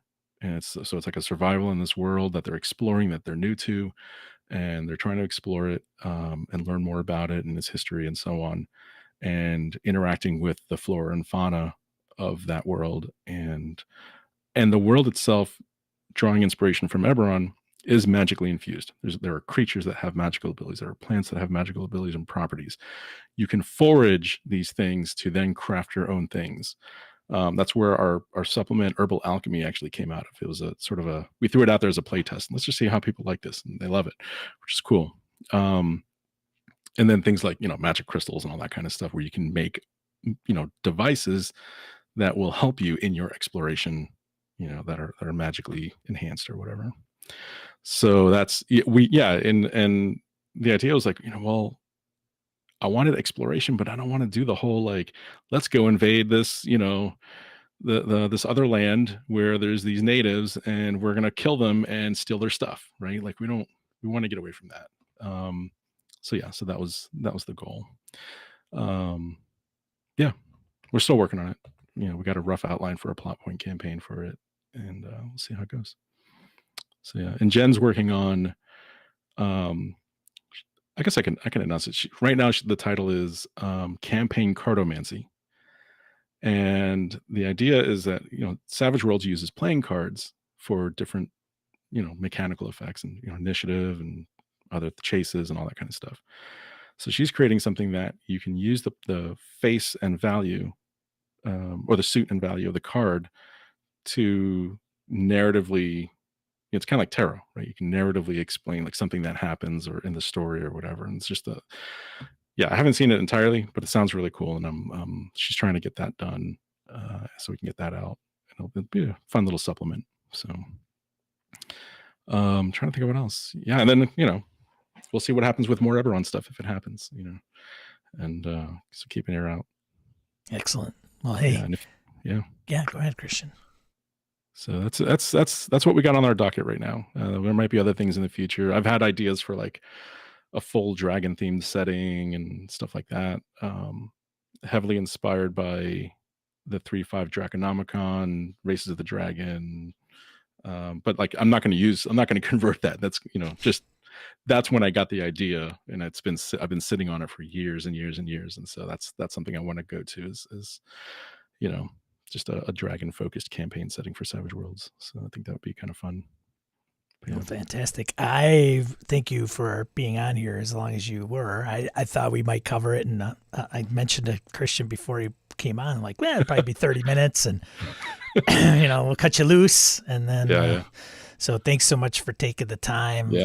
Best of luck with Eberron for Savage Worlds and the projects you guys got going on at the Immaterial Plane. So thank you so much. And thank you all in the chat. Appreciate it. Thanks for the time. Yeah. All right. So you're good, Kristian. So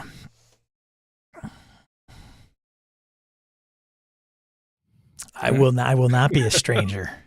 Cool. All right. Thanks, Kristian. Bye. All right. So Kristian Serrano from the Immaterial Plane. If you came in kind of in the midst of that, or even at the end, you can find this video. It'll be in place here after I get done streaming. You can check it out. I want to thank Kristian for coming on and kind of explaining things. A lot of strangeness within that space, and I think it's only helpful for people to get kind of a better understanding of what that looks like. And hopefully, if you want to create something for another publisher along those lines or what have you, and if they've got a fan content policy, I think it only proves you gotta really do your due diligence. You gotta do it the right way. If you want to do it in your home, in your basement, and you distribute it to your own playing group, I don't think the gaming police have the right to search your house. But the minute you put it out there for the world to see, you really got to have your I's dotted and your T's crossed. So it's certainly something. So anyways, there you go. Sean and Brett might show up. Yeah, I don't know about that, Kevin. Good to see some of the folks that did join a little bit later. So your presence has not gone unnoticed. We've got about 15 minutes till I typically wrap things up, but I think we can probably get some good stuff in that might be outside of this. So let's do it, shall we? By the way, for those that showed up late, the question of entry today was your favorite setting, since we were talking about Kristian's product. Some people have weighed in. World of Darkness, Solid Gear was mentioned, Dolmenwood. Kristian says Greyhawk. Greyhawk? What? Listen to this guy. Greyhawk. Oh, the project that he's going to be working on next.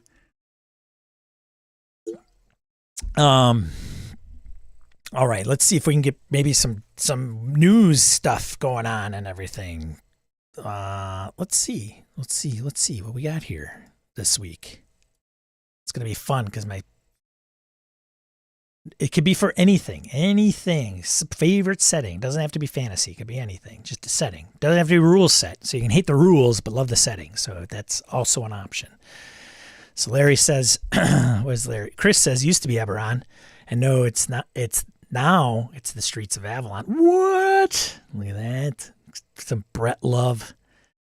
Kevin Keneally, Savage Greyhawk coming soon. Larry says for D&D, Tolus. It's Kevin Salthart. The Old World. Where is that from? Is that from the Dark Master? Where is that from, Kevin? Could be your own too. Let's not do your own though, because your own is obviously it's too easy. Come on. If it's your own, got to pick something else.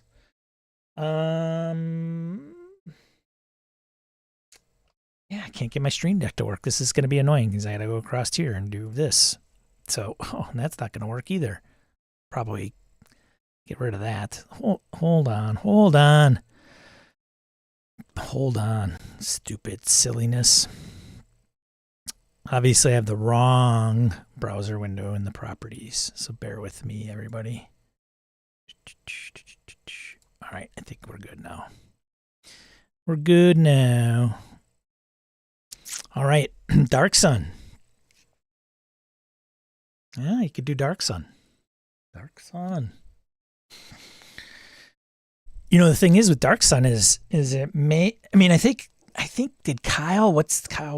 Did he mention like Dark Sun? I think he said that in interviews where I think he said that Wizards would have a hard time doing Dark Sun. But could you do it from another system and do fan content? Maybe. I don't know. Kevin says maybe Deadlands followed closely by Star Wars. Oh boy, I better live up to the hype on Star Wars. Christian, Avatar Legends might be up on the top of my list soon. Oof.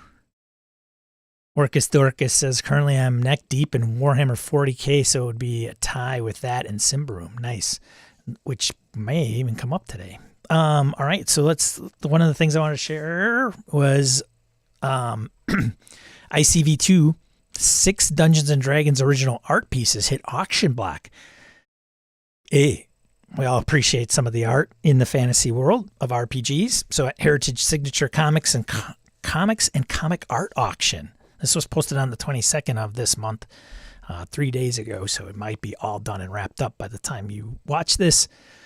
6 pieces of original artwork, D&D specifically, are headed to the auction block for Heritage Signature Comics and Comic Art Auction happening on March 30th of 2023. So there's these 6 pieces are black and white illustrations created by Kevin Simbida.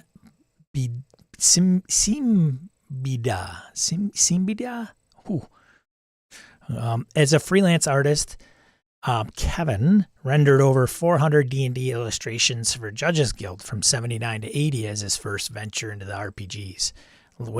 Later went on to make artwork for Steve Jackson Games, FASA, Topps Bubblegum Cards, Noble Comics, and more. So later on became co-founded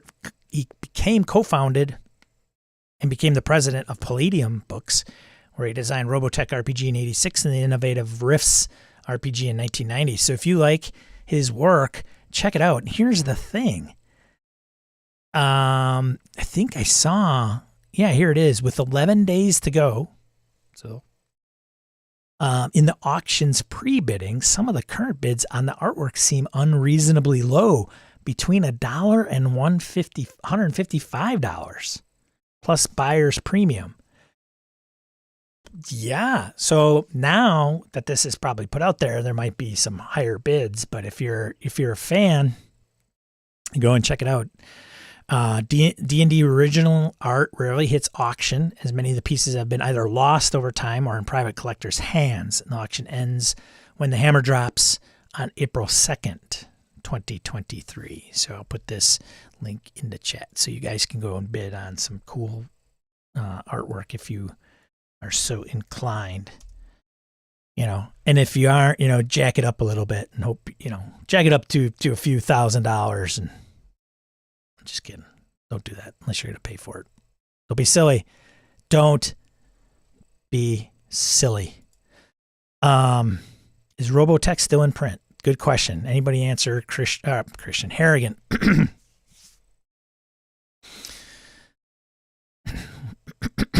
Oh my goodness, my throat. Oh, it might go a little long today, ladies and gentlemen. And I'm okay with that. Free to download unofficial Highlander tabletop RPG. There can be only one. In this case, there can be two, because Evil Genius Games, or Evil Genius, has the license to the official Highlander RPG, which uses the 5e based Everyday Heroes rules, and is due out in May. If the publisher doesn't run behind, they say. That's also the shop that Owen K.C. Stevens is a designer at, which he's had some health issues. So, if that does get delayed, be empathetic. Yeah, tough, crass people. I didn't put enter there. There's the auction. There's a theme going on. In the meantime, let's see. Eric Farrington and Blood and Spectacles Publishing, the strictly unofficial Princes of the Universe, an RPG in the Highlander setting as a fan piece. The RPG is free to download. Getting a theme today, sticking with the theme. So let's see. I'll post a link. Bear with me to this, and we'll get it over to you so you could take a look at this. Let's see. Here we go. So if you're a fan of Highlander, let's just say the first movie, because some of those are pretty bad. Legal disclaimer: this is a document produced by fans and for fans. It makes no claims on the ownership of Highlander and all its derivatives. No monetary benefit is gained from this work. No copyright infringement is intended or claim on intellectual property made. So there's a rules light system. The watcher rolls no dice. Only the players roll dice using pools of D12s that they create by utilizing the quickening. The watcher and the players harness the power of the quickening to help overcome or add complications as the game progresses. In addition, the attribute value ties, drives, and burdens system allows for players to create well-rounded characters quickly. The rules are perfect for one-shots, episodic campaigns, and short seasonal campaigns. So check that out. There is a charity bundle for Owen K.C. Stevens. I mentioned it last week, so make sure you go and check that out. So that's the RPG thing. To get some more details, thanks to Geek Native. Check them out. Wow, I'm pasting and entering and nothing's coming across. So there, we're behind in some links. What system is this for? It's this one specific is, I think it's it's just rules light system. It doesn't say specifically. Pools of D12. Let's see what else. Oh man, you guys looking at the sauce. Here we'll give some love to Cubicle 7, one of the fastest growing companies in Europe. Imperium Maledictum is out. Cubicle 7 makes the latest Warhammer 40k RPG available. The PDF is out. You could pre-order the physical copy, which is due before the end of the year, and get the PDF for free. Cubicle 7. So I think Beer Leaguer had this floating around on the PDF online on Discord. So if you want to check it out, I am Warhammer oblivious. So I get it. I know who does it. I know there's an Emperor. I know there's Space Marines, and I don't want to use Space Marines in anything I ever. As a matter of fact, I might have to bleep out Space Marines in this video so I don't get sued. Just saying. Authors include Dave Allen, Emmett Brin, Tim Cox, and others. Cubicle 7 boss Dominic McDowell in the credits too. An even more extensive and equally impressive roster of artists worked on the project, including Helge Balzer, Alberto Bontempi, Simon Carr, Bartholomew. Oh my God, I cannot say those names. Check it out. It's already an Electrum bestseller at $29.99. Augie, come here. I gotta get Augie some food. He's gonna, food, aka snackos, aka crack. Come here, you. Come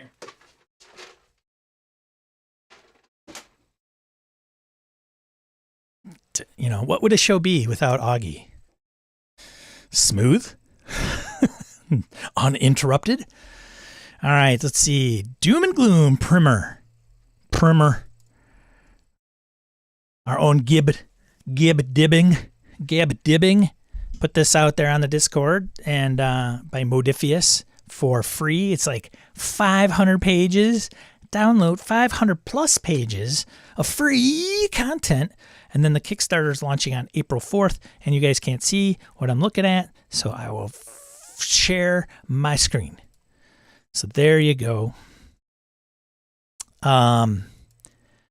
Which I think there was talks of like, is this thing going to be their answer to doing like a generic sword and sorcery based on some huge barbarian that is obviously on the cover. But I don't think there was mention like this is not 2D20, but you're going to learn more if you're interested in the Kickstarter. And what they have in this on drive-through is not like the full game. I think it even mentions, where is it? I think it states, where did I read it? It was like, no, this is not the rules. This is just a primer that you can, in this huge bundle, you will find 3 primer books totaling over 500 pages, each of them a fully playable excerpt of the Blood and Doom core books. With 2 free adventures coming as well, the primers are a great way to start playing Blood and Doom before the Kickstarter campaign launching April 4th, 2023. It is by Modifius, publishers Modifius, authors, there's a list of them. I don't know if that helps. Rule system is other unique systems. So they don't even reference the 2D20 on the primer page of DriveThruRPG. This is version 1.0 of the bundle. During the next weeks, we will also make available newly edited versions of primers, 4 fully detailed pre-generated characters, and 2 entire adventures. Discover what is going on in the action-packed mystery investigation Faces of Evil, which is set in the Athenian trade town, and hunt for ancient treasures in the hex crawl of the 7 Jewels of Azura, set in the jungles of Ishtar. By downloading the current bundle, you'll make sure that we will notify you as soon as this amazing new content becomes available. This is a great marketing strategy. If you get the primer, they have your email, you're on their drive-through list, they can port that, and then they can notify you of Kickstarters so they can really get something. Stop reading. You might understand something about the product before getting it. Oh, Kristian, he's all filled with vinegar and spit and vinegar. This guy. Oh, wait, hold on. It says Dice Tale Games have partnered with Modifius Entertainments via Modifius imprint to bring this thrilling dark fantasy sword and sorcery RPG to the tabletop. Blood and Doom uses a D10 dice pool system. That is down at the bottom if you are so inclined to check this out. It is very robust, a description. Check it out. But if you're a 2D20 fan, this is not it. If you're a sword and sorcery fan, it might be something to look into. Yeah, proud, funny. All right. Let's see. What else did I want to bring up? This might be interesting, right? Chaosium. So I used to know a guy.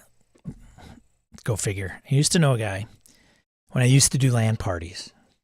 Yeah, I'll give you a little know about Sean quip here.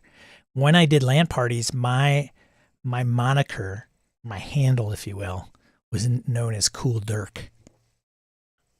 Cool, I think. Did I spell cool with zeros? I might have spelled it with zeros. Cool Dirk.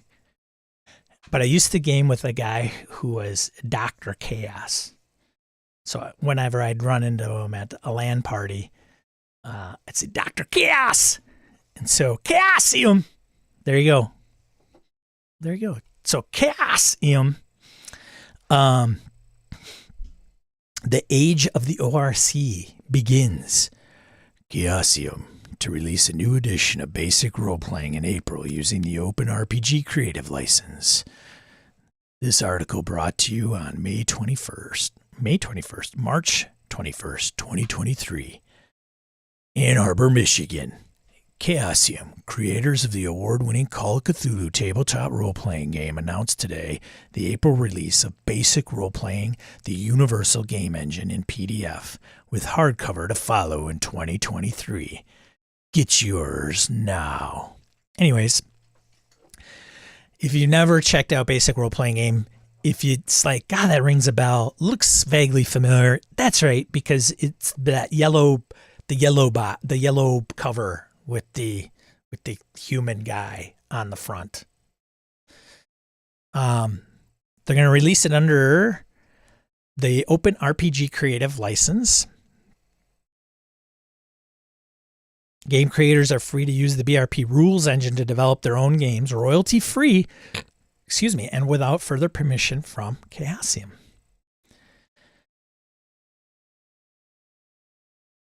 Chaosium was one of the first game companies to sign on to the RPG Creative Open RPG Creative License Initiative, being spearheaded by their friends at Paizo, said Chaosium COO Neil Robinson. We're pleased to have our core rules system released under the ORC as an example of an open RPG license that anyone can use. And we want to make sure that sucker doesn't belong to a corporation. So let's, hey. Any basic role-playing gamers out there? You guys ever use this in the past? Ever try it? I owned it, and it was one of my unloadings hauls. I do not own it anymore. I think I have it in PDF, because I think recently on drive-thru it was like dirt cheap, like $2. So I bought it. No wonder it was $2. Anyways. Lost track of you guys talking too much in the chat.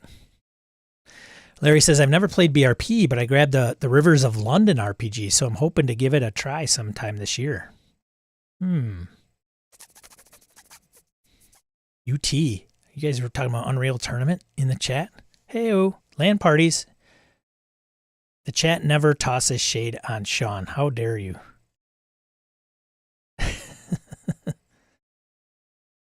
See, we're all rushing to defend. You guys are rushing to defend me, and I haven't even thanked you? Thank you. And God knows I could use some defending. I play Call of Cthulhu. That's the only Chaosium game I play. All right, fair enough.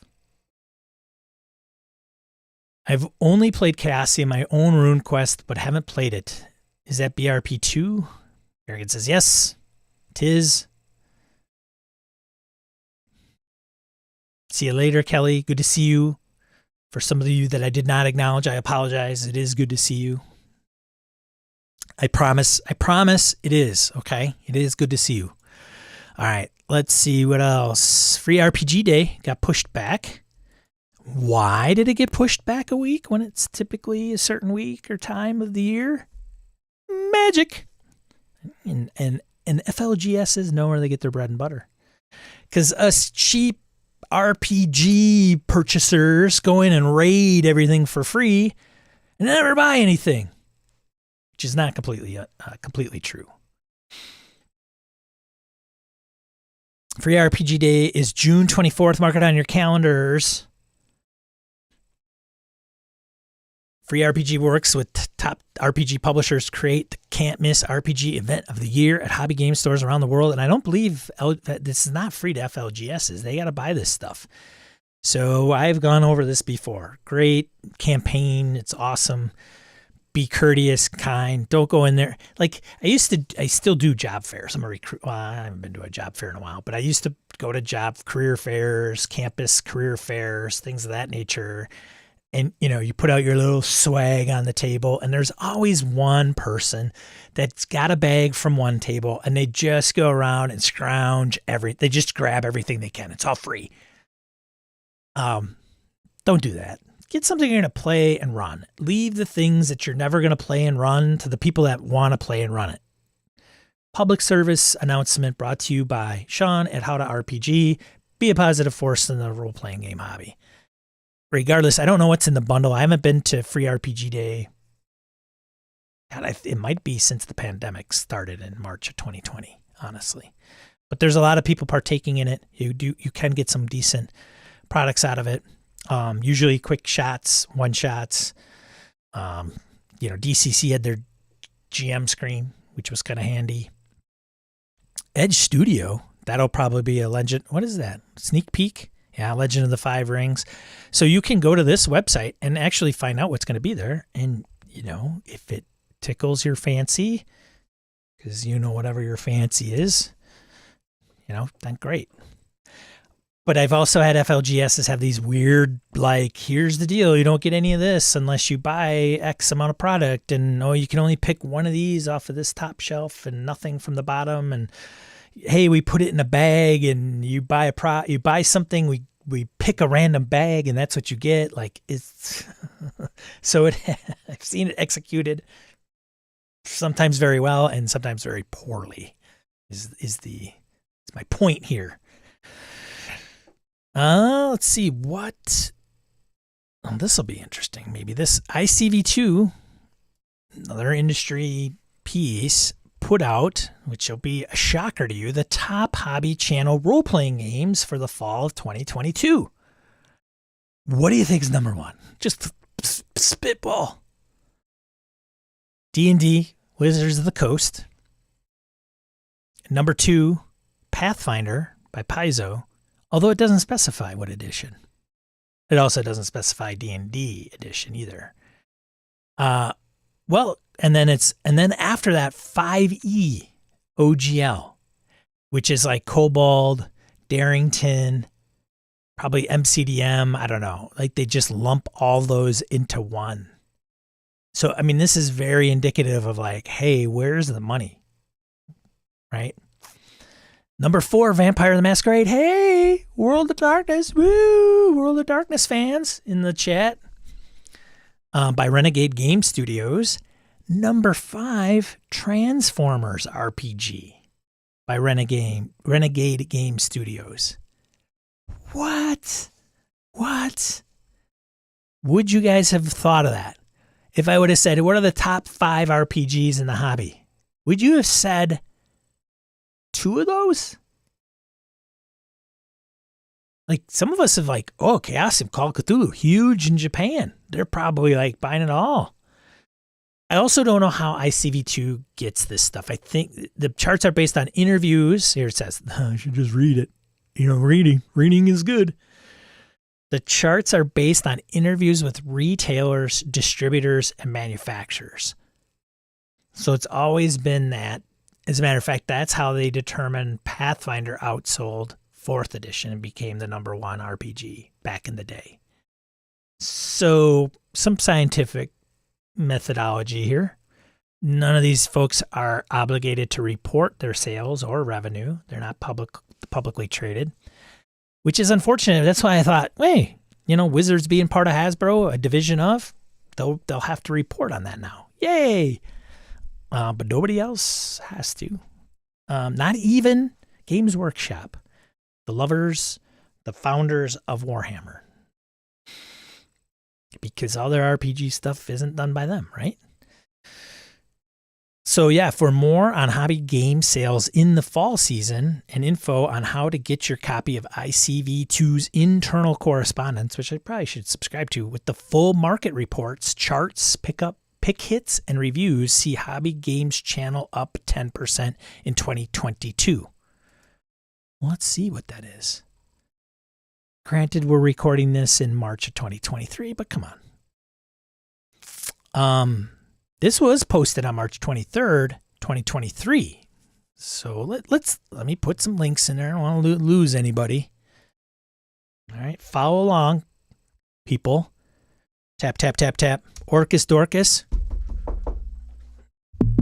Orcus Dorcas, wake up. Are you there? Go listen to Titter Pigs, RPG podcast. Go Third Floor Wars was here. He graced us with his presence. Thank you, Craig Shipman. I know he had to go because he's a very busy man. His assistant had to rush him off. Go listen to Third Floor Wars. Who else is in there? Misdirected Mark. Go listen to Misdirected Mark and some of their shows. Chris Sneezak's in there. Who else am I missing promoting? Burn 2D6. Go check out that product from Kevin Salthart. What else? Who else am I missing? Whom else that I need to give love to? Kristian, we gave him a whole hour in the Immaterial Plane. What else? Who else? Anybody? Anyone? Bueller? Anyone? All right, I went through the entire chat. Chris Hussey, go look at this. He could have been lurking, which I don't believe Chris Hussey lurks. He's not a lurker. So if you know Chris Hussey, I don't even know where to start with this guy. He's probably got an IMDb page with like 5. Like you got to scroll through 5 pages to see all of his credits. So good to see you, Chris. I showed up late, was walking the dog. Hey, I can empathize. I sometimes show up late from walking the dog. As a matter of fact, I leave early to go walk the dog. Not a euphemism.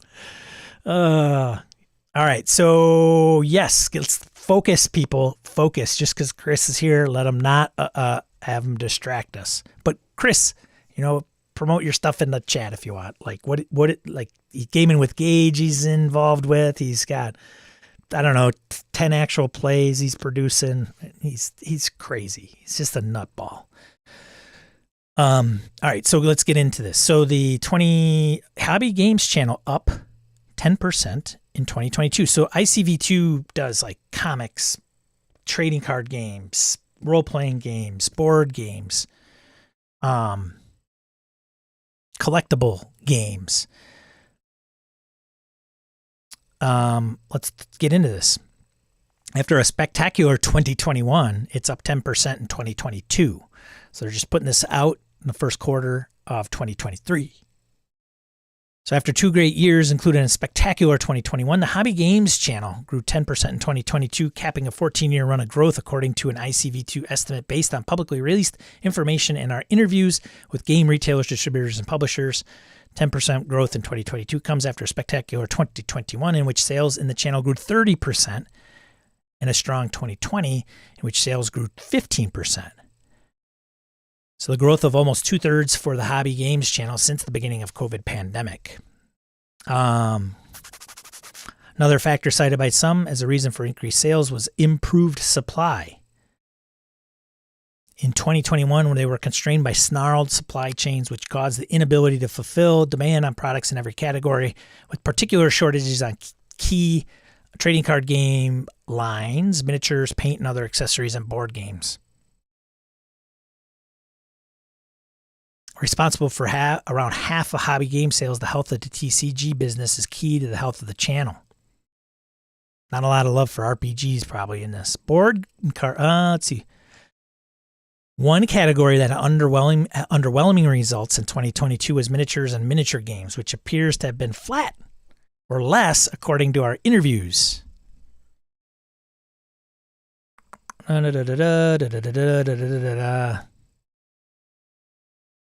The number of hobby game stores in the U.S. was flat to up. We were told by distributors in the space the fade of the collectible fever of 2021 meant fewer stores trying to add 1 or 2 hot TCG lines.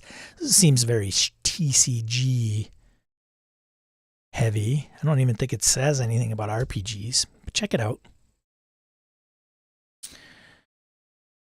All right. Chris, Gaming with Gage and plus friends, RPG podcast, some APs. Yeah, he does all. Where is the Chris Hussey Productions website that has everything?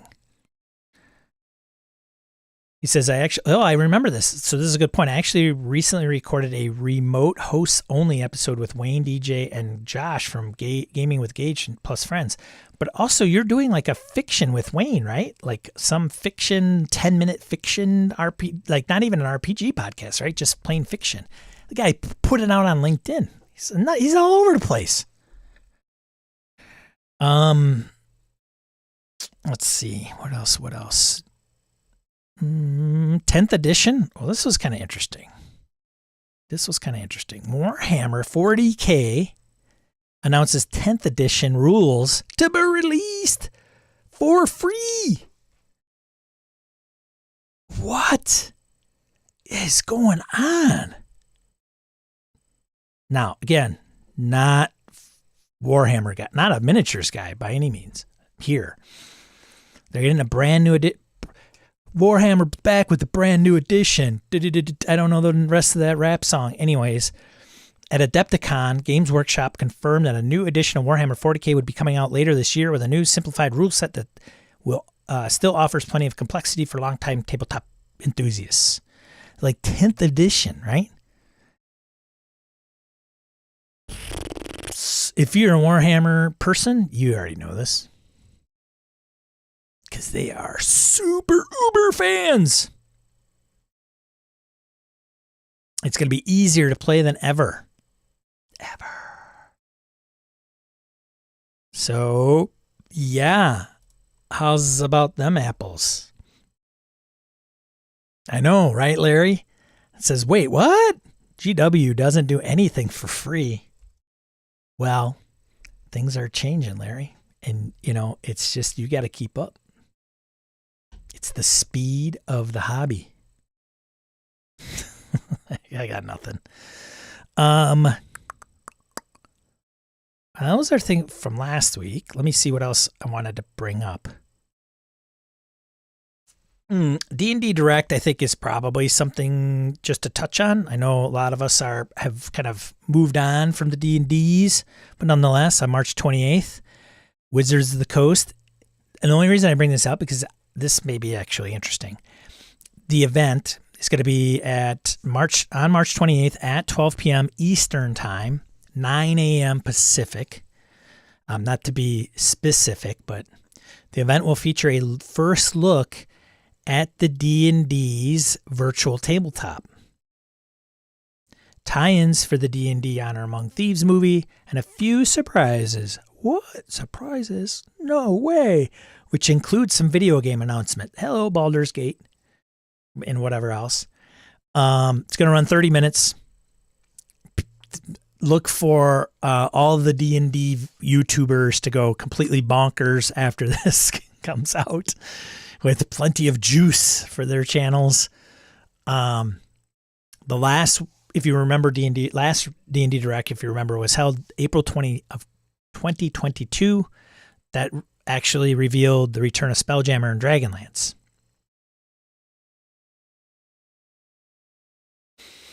So, yeah, I am interested to see here's some speculation we might see. What are we going to see? Some new cover art for Big B's Presents Glory of the Giants, or the upcoming Planescape boxed set, or perhaps some announcements about the upcoming 2024 edition of D's and D's, which is currently being play tested by all you fine people out there in D&D world. And then, of course, 2024 will be the 50th anniversary for all of you that are keeping track. So we shall see. Also, interesting, Wizards has also teased a return to major conventions, including Gen Con and PAX. So we could also see some announcement about those plans as well, which was super interesting to me when when they pulled from Gen Con. Like, it just, I remember going to dinner with Mike Merles and a few others at that time, and it was, I think, God, when was it? 4th edition, maybe?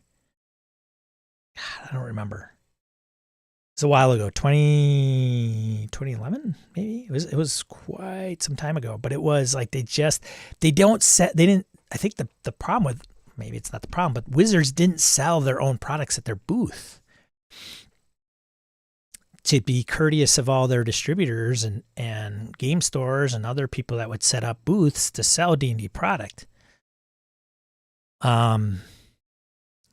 So going back to Gen Con, it's just interesting to see like how like their thinking's probably like, why we're like one of the biggest RPG games out there. We have a few movies. We have the one that's just released, this week, next week, and it's under monetized by leadership. So says the leadership at Hasbro. Why aren't we at Gen Con or PAX? Like, it's almost like, I mean, hey, it's like Microsoft not going to like a video game. Maybe they don't. Microsoft doesn't do it, but it would be like them not having an Xbox booth at a game convention, video game convention. Oh God, you want me to pull up the BattleTech Kickstarter, Chris? This guy. It is pretty phenomenal, though. I gotta say, it's pretty crazy. I got it in here somewhere. I was kind of popping around. Oh, Chris Hussey, such a BattleTech fanboy you are.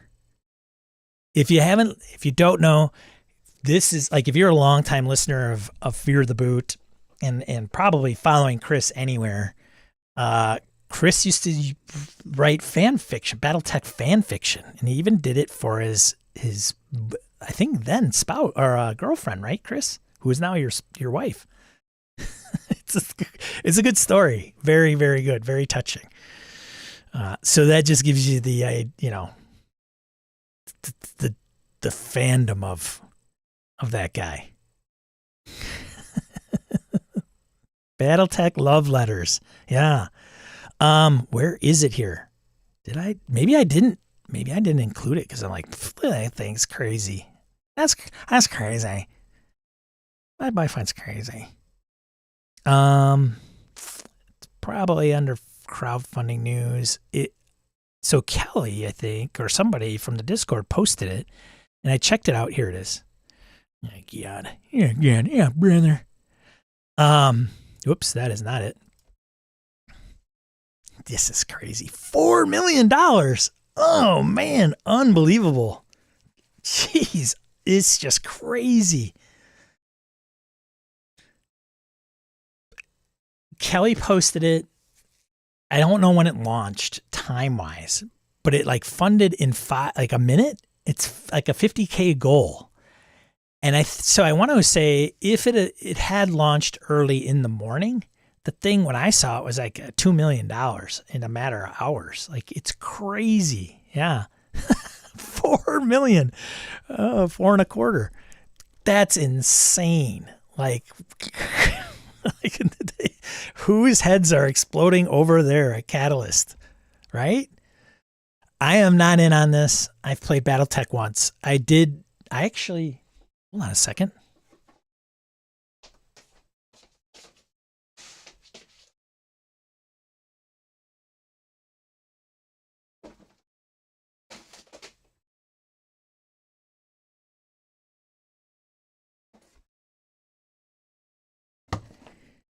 Yeah, baby.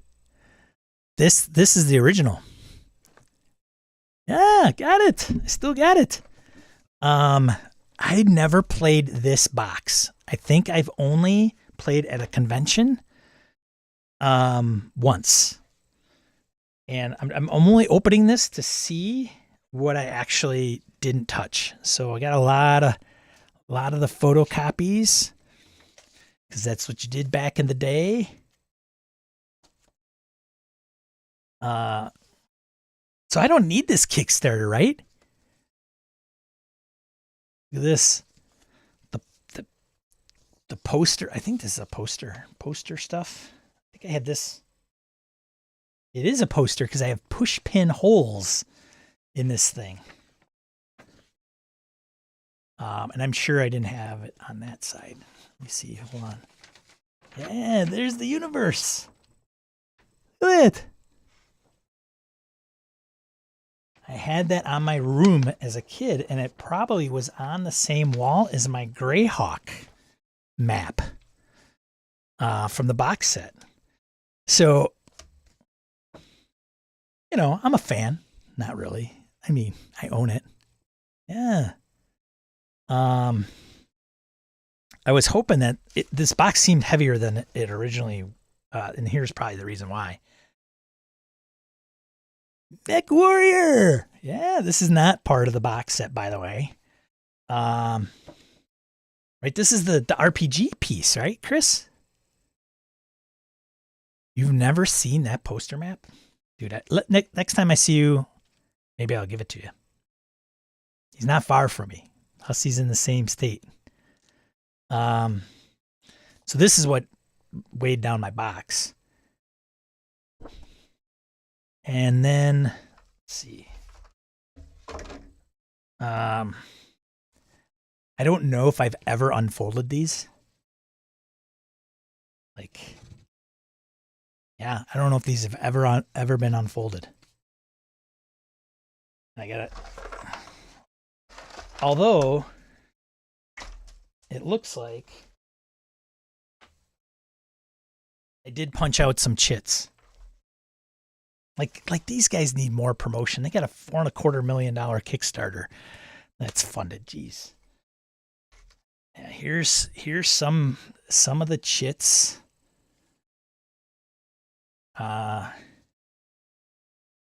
Standees from the.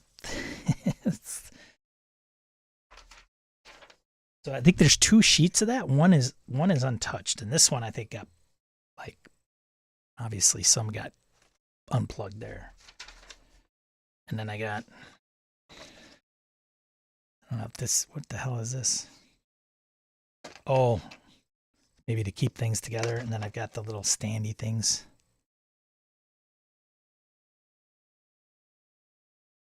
So, yeah.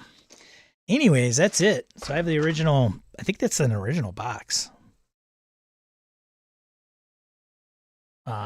The original Battletech. Let me see. I'd have to double check.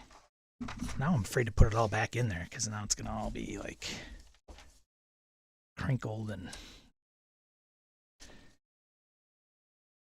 Anyways. The only thing that's missing is a FASA catalog. And yeah, it's a FASA. It's the FASA box, right? 1604 second edition, so it's not the original, right?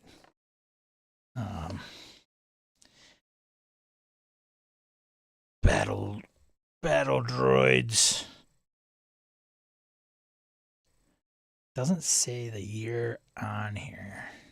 But anyways, there you go. The box is pretty good considering it's like, what, 30 years old? 40 years old? I don't even know. Anyways, sorry, I digress. But yeah, this is insane. Let's see what the Kickstarter for The Walking Dead is. That's, that gives you perspective. Maybe, I don't even know. Probably not. Because The Walking Dead has like 6 million Twitter followers.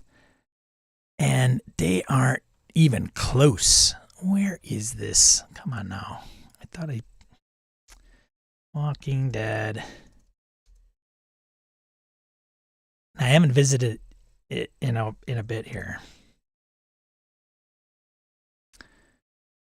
Come on, man. Did I not put in the right stuff? RPG is always important. When's the last time anybody checked this one?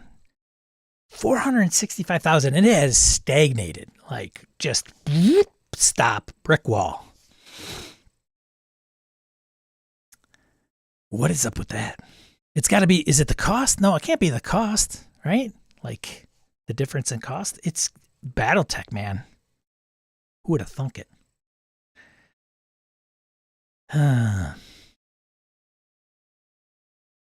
I should walk into freaking. It's probably be like Noble Knight wouldn't give me jack for this Battletech game. And I had some mechs. I painted them. They were black and red. I don't know if they're even around anymore. They're probably in, like, maybe my dad's, who knows. Yeah, so good on Catalyst Games for BattleTech. Wow. Who backer WD? Me. I did. I'm excited about it. And then after it's done in 10 days from this recording, probably 2 weeks or a month after it, they'll release the PDF alpha, which will be nice. They've put out so much on the content, like literally the last update 2 days ago was like, this is like how everything's going to be kind of done. Boom, and just went bonkers. So like, it's not going to be a shock, which is kind of risky? Like canceling your, like, oh, it's going to be like that. Cancel. Right? No. I know, Kristian. I know. Hey, man, I don't hide this stuff. I don't hey, this is the unofficial Free League RPG News Hour. All right. What else? We get some, man, I'm going over. Everybody's still hopping. All right. Nobody's falling asleep. Good. We could touch on, why don't we just go through the rigmarole of RPG print news from Ian World. Thanks, Ian World. Go check out ianworld.org. They are not sponsors of this show, but should be. Call me Morris. Don't call me Morris. Morris, person. Give me a jingle. Let's see. It's always interesting to me to hear about, well, this is print news. Sometimes RPG news is print news. But it looks like some 5e work. Like, man. Third-party publishers and 5th edition, man. Holy cow. No wonder there's such a tizzy, right? Like, there is a lot of 5e stuff, man. So, case in point, here we go. 5th edition. This is from, I don't know what this is from. Lots of things. Scientific Barbarian. Look at that. That it? No. Load. Scientific Barbarian Annual 1. Number 4. Night of the Space Apes. Center of Repose. Check this artifact. All by Mud Puppy Games. This is all Mutant Crawl classics. MCC getting some love. That's pretty cool. Scientific Barbarian. I kind of like that. Jim Wampler's involved. Look at, he's got a couple of those. Jim's probably at GaryCon currently. So check out that for MCC. Campaign Builder Cities and Towns Limited Edition. Campaign Builder Cities and Towns. Campaign Builder Cities and Towns Mapfolio. By the Kobold Press. It's the Kobold Press. That's not how it's pronounced, Sean. It's Kobold. Is it? Gary Gygax, yeah, it was Kobold. Yeah, so if you're a fan of the Kobolds, there you go. That's been out, or at least probably, these are probably post Kickstarters that we talked about, a few weeks, like months ago. Looks like some Mothership. Cerdo Cycle, The Great Crossing Heresies, Snag the Suit, Evac, The Exact, Burn the Vermin on Tama 81, and High Water Everywhere by RV Games for Mothership. These are all pamphlet adventures. If you have any Mothership, you know exactly what these are as far as form factor goes. One's $30, which is the Cerdo Cycle. The rest are about, looks like $6-7 each, US. So some details here. Mothership certainly has a lot of love, no question about it. And also that Kickstarter should be like, I forgot what Sean's latest update is, but that's going to be an awaited one, right? Historia Maps Pack. Historia Art Book by Mana Project Studio. Historia 13 map folio RPG hardcover art book for $20. Contains maps from Historia core book and Historia adventure book, which I am not familiar with. The Historia map packs include World Map, Mercia Island, a bunch of other things. Oh, excuse me. And that is print news. That is it. So one big 5e thing and the rest are two 5e things. Two updates and the rest are all different. A little refreshing, right? So Kobold Press and some of this. Inhabitants of the Netherworlds. All right. Kickstarter news. We kind of touched on, or I apologize, crowdfunding. Let's not get Kickstarter tissue. They're not Kleenex. Right? Not yet, anyway. So, Walking Dead. Now, these guys usually post this stuff when it's like the last week. So, it's getting down there. 4.9 million crooner. But, it's not the dollar. Right? Ron Swanson. No, friend, this is the most... the most valued currency in the world. So there's the Walking Dead. Dungeon. Whack Whack remastered from John. Just John. The system is Sync. You guys on this one? $50 core rulebook. This is a fantasy sci-fi concept in which you're playing a character in a long-forgotten MMO. This game is a tabletop RPG, but it has trappings of a MMO. When you end a session, you're logging out of a session. Yet the MMO goes on between your adventures. You're completing fantasy searches in the game, but add in glitches and the curiosities of online play. There's a hint of lit RPG and sword art online in this concept, but mixed with original ideas that make this TTRPG unique. If you're interested, check out the campaign. 34,000 out of a 12,000 goal. Interesting. You guys in on that one? Relive by David Jansen. Relive, a nostalgia TTRPG game about reliving memories for 1 to 4 people. Hopefully they're good memories.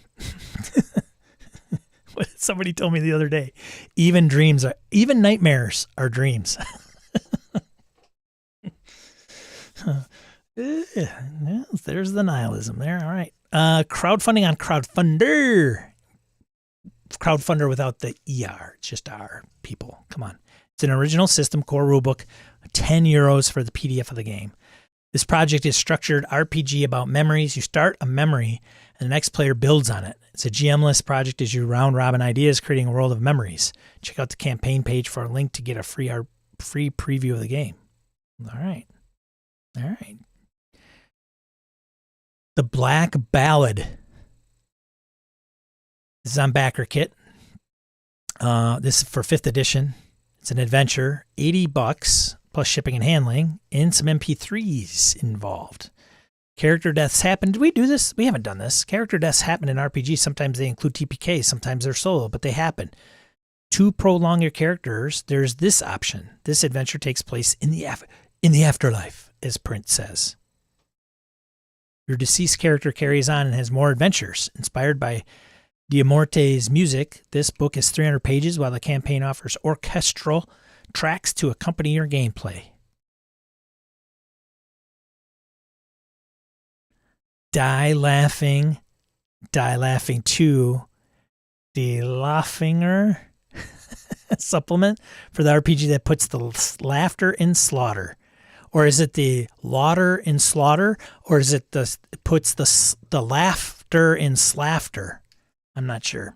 Anyways, April 6th, end date, BackerKit, an original system, source book, $12, shipping and handling, for the PDF and print versions. This is a great slasher horror comedy RPG, one that I've had a lot of fun running. Says the person from here, from EN World. You play a character in a slasher movie waiting to be offed. Sold. But death doesn't end your time because you are just the character in the movie, but off screen, you're the movie's producer, which means you get to influence the movie for the remaining players. That's right. It's a slasher movie, so love the tropes, and when you die, cut the budget. That's awesome. This is rules light, but it encompasses a lot of good content. You and your players will laugh. The campaign adds a new options to the game, including more monsters, characters, and options for the producers. Need more information about the core game? I interviewed Craig Campbell about Die Laughing years ago, but it still applies as the core mechanics are unchanged. I think that would be cool to run at a con, right? I'd have to check it out. The absurdity is always fun. The Fury of the Northmen Digital Edition from Jess Nevins, 5th edition adventure, $100 for shipping and handling. Wow. The campaign hopes to bring Viking adventures to life with 2 books. The player's guide contains 10 ancestries, 26 classes, 600 spells, and more. The world book, so it's 2 books, obviously, sets the campaign in Viking England, 865 to 871 AD, which was a really good year. Funded. The Secret Cabal, Kabbalist Till Death. Those smiley faces. Secret Cabal Gaming Podcast is going hog wild. $5 you can add on post-campaign, campaign funds for 4 tabletop gaming podcasts. Feelings about this. I'm not sure what they are yet. So they're trying to get 4 tabletop gaming podcasts off the ground. Coming every second Wednesday, this campaign is meant to expand their offerings. If this podcast speaks to you, this campaign offers an opportunity to support their work. $83,000 of 40. Hussman, are you still there? Oh, he took off. He might have wanted to see this one. Anyways, well, good for them. I don't think I can raise $80,000, but you never know. You never know. I mean, one of the things, not to get on a tangent, but one of the things that has always intrigued me about the actual play space is like, how do these folks do it? Like, what are you paying these people? What are you paying them? Like Joel's interview with Craig Shipman, Third Floor Wars from Glass Cannon Network, was pretty interesting, but I'm still kind of fuzzy. And I know that there's some of these players aren't playing for free; they get paid, and I'm like, don't tell my players, because I could see Harrigan and Kevin in the chat and Wayne. What? Huh? At least Phil's not here. But we play, I record it, I put it out there. It's, not Critical Role material, like production-wise, but hey, I don't think it has to be. So kind of, this space is very interesting. And a lot of them are from like the Los Angeles area. Some of them are trying to break into acting. Like, yeah, damn, that's a lot more than $15.23 that Titter Pigs have earned for the past 2 years. I'll tell Phil. Yes, I'm going to be ousted from my game group because I'm not paying them because I'm putting it up fair. So, well, yeah. Well, anyways, but seriously though, I would love to pay players if I did an actual play and put it out there. Money complicates things, but I mean, I get it. I just don't know what that looks like. So I get while they're doing a Kickstarter, and I don't know. It's just a world that I want to know more about. We went over this one.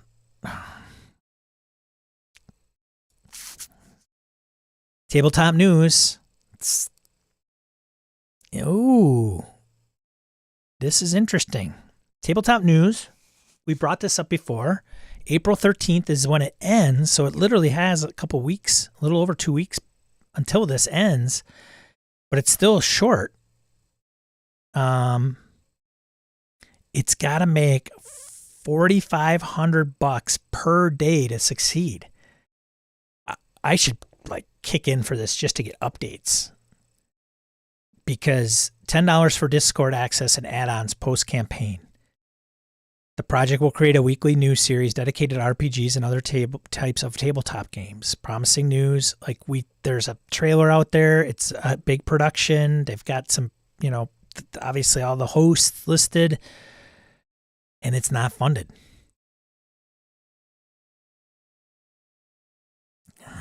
I don't, and why though? Right? Like, I have some theories about this. You want to share them, Sean? No, of course not. No, I'm just wondering, like, what? I'll put it to you. Why wouldn't you fund this? Because I think I know why, but I don't want to speak on anybody's behalf. This project will create a weekly news series dedicated to RPGs and other types of tabletop games. Promising news from the major publishers as well as independent and by POC designers. This promises to be a great industry-wide resource, offering YouTube tabletop gaming news. This campaign hopes to bring hosts like Becca Scott, Carlos Luna. I know of Carlos. I've heard some of these names, but Carlos Luna, because he was like doing I think he worked for, it says Roll20 Dimension 20, but he worked for Roll20 for a while, just doing kind of promoting and marketing. And he would be on panels. And so he's the one that I probably connect to out of this group. Michelle Wynn Bradley from Critical Role, Xander, like some of these are lost on me because I don't follow LA by Night, or I know the LA by Night, but I don't know who the cast is. Critical Role, same. I mean, I know if you said who is on the cast of Critical Role, name one of them by name. The only guy I would know is Matt Mercer by name. But like, what's his name has won, I think one of them has won an Oscar, right? For their voiceover work, I believe. I don't know his name. Now that doesn't mean anything, right? But, why wouldn't you back this thing?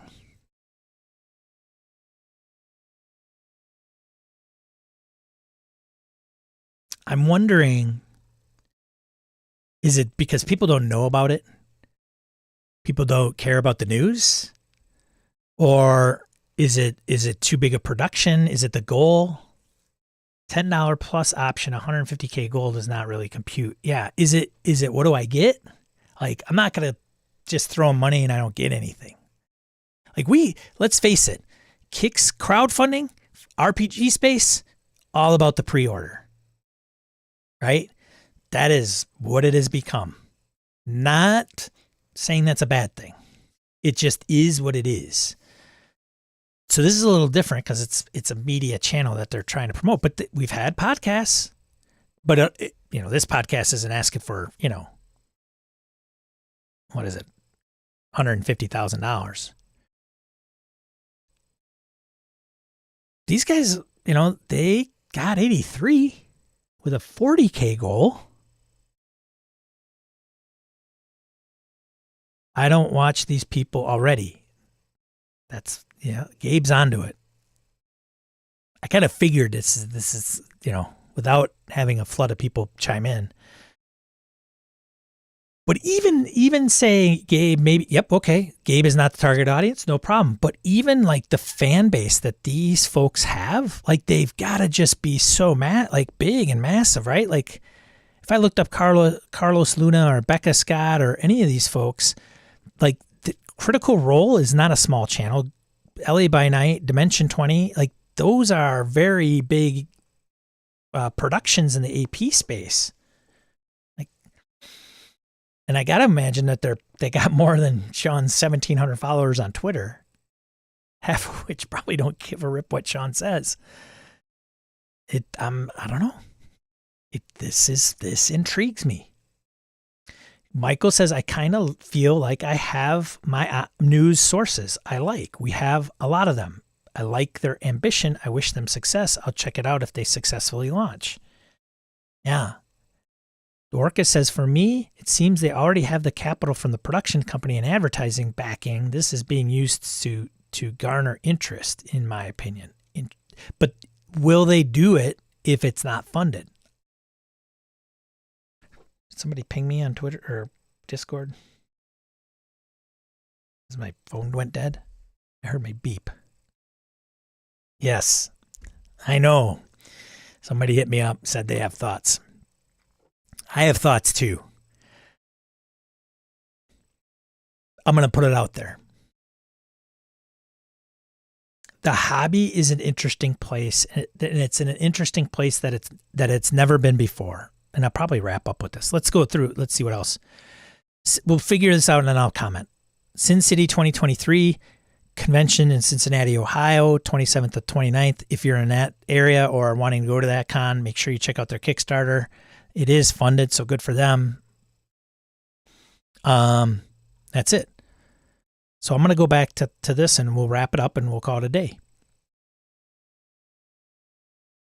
I think if we started drawing circles about the RPG hobby, it is an unbelievably different, it's in a unbelievably different place than it was when some of us were playing. And I don't want to get all grognardia because that's not my point. It's, it's just different. Like the advent of crowdfunding, the advent of social media, the advent of streaming and actual plays. Dude, it's crazy. I've mentioned this before, and I know people have mentioned it to me, and I don't remember who I heard it from, but it was like, if you told me that somebody would walk through an airport looking, and somebody would stop crowd traffic because they wanted to get the person's autograph because they're a dungeon master. You tell me that in the 1980s, I would laugh like you are out of your mind.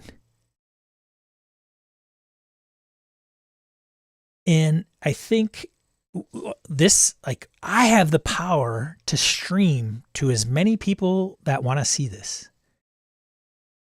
It is a weird pivot in general in the world. Like the internet itself is just mind-boggling.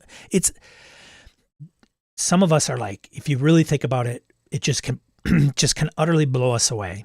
And with people like my nephew who were born like while the internet was around, is just going to go, that's the way it always has been. But some of us are like, if I needed to go and, hang out with somebody, I had to call them on the phone and ride my bike over to their house. Now, if I wanted to, I would just go on Discord and say, hey, you got a sec? Sure. Fire up video and audio and we're cooking. And they could be anywhere in the world. Now, I know I'm being Captain Obvious and all this, but part of me, with that comes like, I want to do X. I want to do Y. I want to have my own YouTube channel. I want to have my own TV channel. And now I have the ability to actually do it. All right. I want to have my own radio show. I want to disperse it to anyone in the world.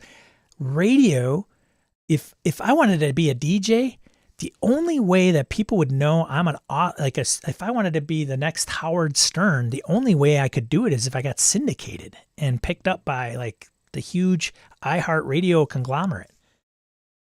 And then even then, it'd be either syndicated, which that's come in the not recent years, but that wasn't always the way it was. If you were a DJ in the Madison, Wisconsin market, that was as far as that tower went, that's it.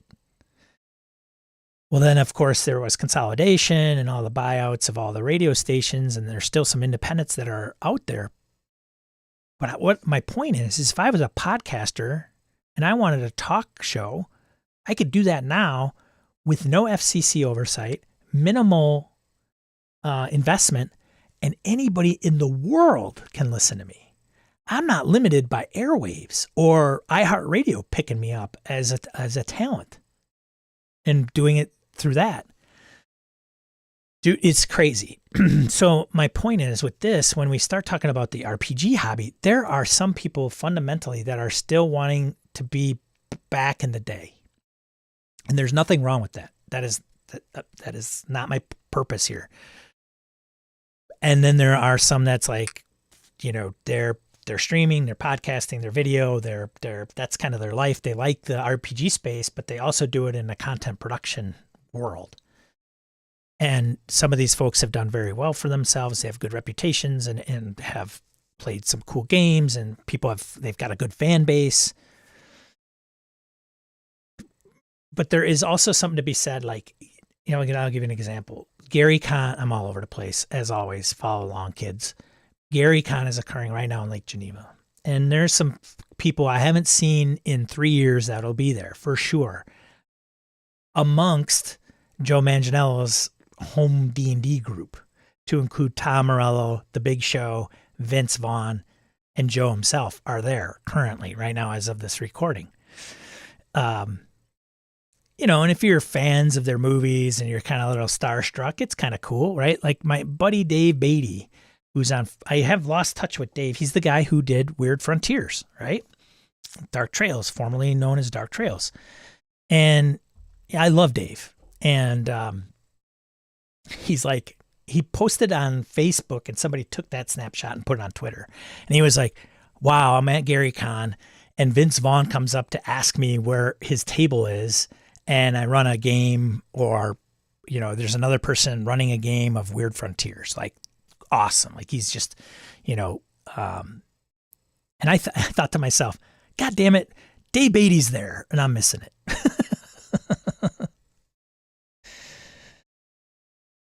Where am I going with all this? So the Kickstarter in the streaming world is it's going to have its own audience, and then there's going to be people that I think feel out of touch with that.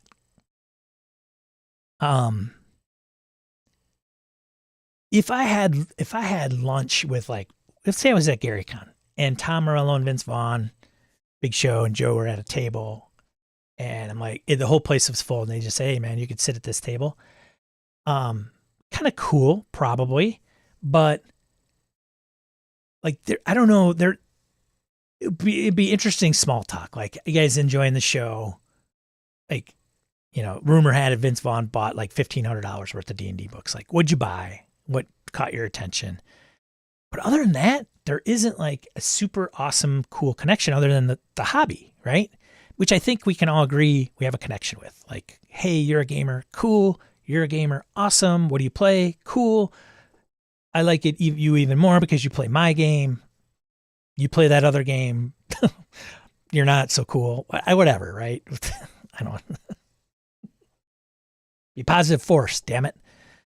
But my point is that RPG hobbies are very personal, and how we are in them and what we find attractive to them. And we have a certain, we're all over the place as far as dedication level or interest or what have you. And I say that as in, like, there's people like, if I don't game once a week, I go nuts. And then there's people that, like, I game once every 6 months, and it depends if my schedule is open. Like, there's a bit of, it's all over the place. And again, none of what I'm saying is better or worse. It just is differences. But when I think about some of these streaming things, is like, is there a connection of like, I can relate to this person? And podcasting, I think, is even more so, because I've come from that space where I understand why people listen to the podcasts that they do. I mean, kind of, right? I've always said it. It's a very personal experience. It's got to have okay audio. It doesn't have the best, but okay audio. It's got to be an interesting subject matter to you, and you gotta like the pace and the content. Subject matter different than content, but they tie together. And then I think there's and then whether it matters to you, whether you have like a personal connection, not a personal connection. That's not what I'm looking at. Like, do I know the person? That doesn't matter to you, but can you relate to the person that's the host? do they like, there's a difference between watching movies on your TV and then going to see a play, kind of, right? Like, and I mean small production play, small theater, right? Home theater, small theater, community theater, right? I think that's kind of where these circles are kind of taking place. And that's why maybe Tabletop News, the Kickstarter, didn't blow things out of the water. It could be a couple of reasons, but I'm only speculating and only giving my 2 cents and opinion. There are some people in our hobby that just despise the influencer space, if you want to drop the influencer word. I'm not sure why, but they just feel as though I think, I've known one person that has mentioned why they don't like it, because they don't feel they have any credibility, and the only way you have any credibility in the hobby is if you published something. Some of these folks have. So the logic there sometimes doesn't always compute. I haven't published anything, so I'm definitely on the chopping block in some of those circles, but I also don't have like 40,000 followers on Twitter and 1 million subscribers on YouTube. So I think it's just not weird. It's a unique dynamic within the space when it comes to like media and what that looks like, I guess. I don't know. I don't know if any of this makes sense. I think some of you absolutely are on board with me. I don't know if I'm articulating it very well. Shocker. But there you go. Larry Hollis, Christ, I get Teams calls from coworkers in the next office over. Orcus Dorcas says, add to it with the collapse of the new G4 channel, people may just feel like the offering may go the same path after time and not wanting to spend their money based on that possibility. And then Larry says, unless you work for NPR and got laid off. Gabe says, RPGs are a maker hobby and we engage by doing. Who says Gabe's got it? What's up, Hoos? Good to see you, man. 758. Let's start the campaign to 1,000. My subs, I'll be monetized. I know how to get there. I just don't do it. Like putting out a video, I probably get so many subscribers from that video, and I don't put enough out. So, yeah. Yep. So I'm trying, but there's no money in YouTube. Unless you're like, there's a guy, I don't want to get into it. There's a guy called Random Frank P. Younger guy, has been doing it a long time. Like, you don't do this thing and like you're going to get rich tomorrow. It's not a get rich scheme. But he's been in YouTube for like 10 years. And being young, he started young. And he's still young. And he did a lot of tech videos, but he's changing things because he thinks he's hit a glass ceiling, and I mean, that's his life. That's his career. He's a one-person shop, unlike MKBHD and MKBHD, Marcus Brownlee, who is like MKHB, who does tech reviews and has a huge following. He's got a whole crew and a studio and like 3 channels and craziness. But, I just say that I don't know if the money for YouTube is what people think it is and how to get there. Like, it's no joke. I should clip some of these moments into shorts. Yeah, I don't know. Anyways, it's just kind of me blathering on the topic du jour that came to my head today, and especially with the tabletop news, because I still think there is a market for that. I'd like to get some collaborators maybe on it and see what that looks like. I think you could do it without needing $150,000, but at the same time, why are you doing it? Like if you're doing it like with some of these folks, they're doing it probably because it's going to be their job. They want to get paid and they need to live and put food on the table. Totally get it. But you're competing, like in the podcast space, you're competing, like I compete with the huge movers and shakers out there, and they get sponsorships that pay them $10,000 to $50,000 a spot per episode. But you got to have the audience. Otherwise, you're not going to get that money. So how do you get the audience? That's a whole nother ballgame. Anyways. Orcus Dorcas says, I don't get the reliability disconnect. Hasn't everyone spent $100,000 on their dungeon gaming basement? Yeah, right. Like, wow, and they're trying to resurrect Be the New Geek and Sundry, maybe with more of a news angle. Yeah. Yeah. I never watched any of those. So I think it's just, I'm old. I gotta say, it's probably because I'm too old. I'm just an older dude. But I think there is a channel. I think there's something to be said. Some of this is like what I do every week. Saturday sometimes touches on this stuff. Could I polish it up and get other people to come on? Like Kristian, or even a topic du jour or a round table? Yes. I think there's a huge gap in the space. I think that's why GM Mastermind is, I'll say it, it's a failure. But I say a failure as in not a success. And how I would define success is not 1 million people and $50,000 sponsorship spots. I would just say it started and then it stopped and it was done. But I think part of it is like, how many other people can I have on the show talking about the same things that they've talked about on other shows and podcasts? And I think it's good to get some of those, like, I'll just bring them all in to kind of talk about it. But I don't know. Brett and I talked about RPGs for 7 years. Did we cover every single aspect of it? No. Did we probably talk about a lot of the same things over time? Sure. You could also be entertaining on top of it. That adds a little something like, I don't like the topic Brett and Sean talk about, but sometimes they're entertaining. And so that's why I stick with them. And there's a connection. So I don't know. I'm going to talk myself in circles here. I'm going to let you go. Like I'm holding you here. Oh, yeah.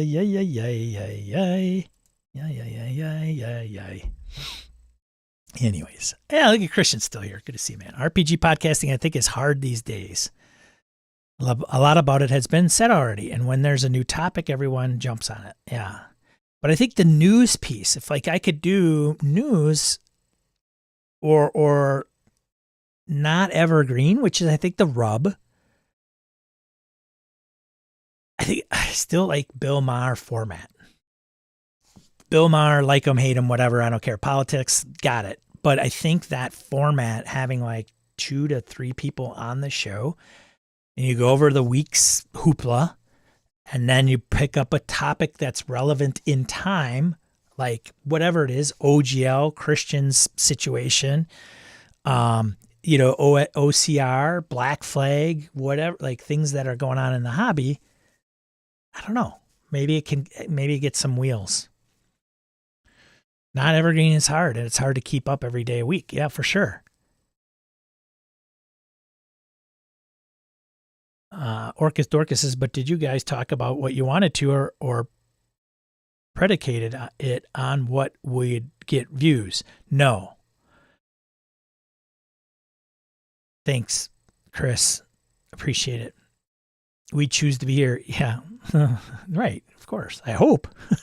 Because if you're here under auspices, I gotta wonder. Orcus Dorcas says, I feel this Kickstarter show is going to have the lean on the ladder. Twit TV? Yeah. I was a big fan of Leo's, man. I would tune in to almost anything he put out there. Depending on the subject, but yeah. Well, he had a huge following. He brought with, right? Like Uncle Leo's been around a while. Anyways, I'm gonna let this stew.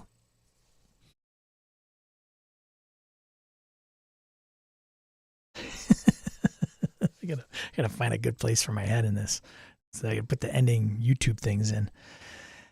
Thanks to Kristian Serrano from the Immaterial Plane for being on the show. You can go and grab Eberron Savage Worlds down below. Check it out. See what else he has on the hopper by going to the Immaterial Plane website, which the link down below will get you to. Thanks so much, buddy. Appreciate it. And if Teos Abadiah wants to come on, the invite stands. It's not a problem. Understand that he's busy. Very cordial response from him, which I appreciate.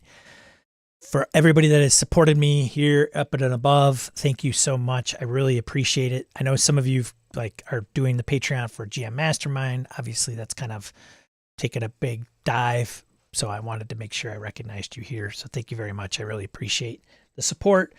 And if you want to join our Discord, all kinds of action items, there'll be a link down below too, where we talk about all kinds of stuff and RPGs, and it's a good community. And stop by and say hello. I'll end off with a stupid coughing fit. Thanks, everyone. I really appreciate it. And remember, be a positive force in the RPG hobby. Have a good one. Take time for yourself and game.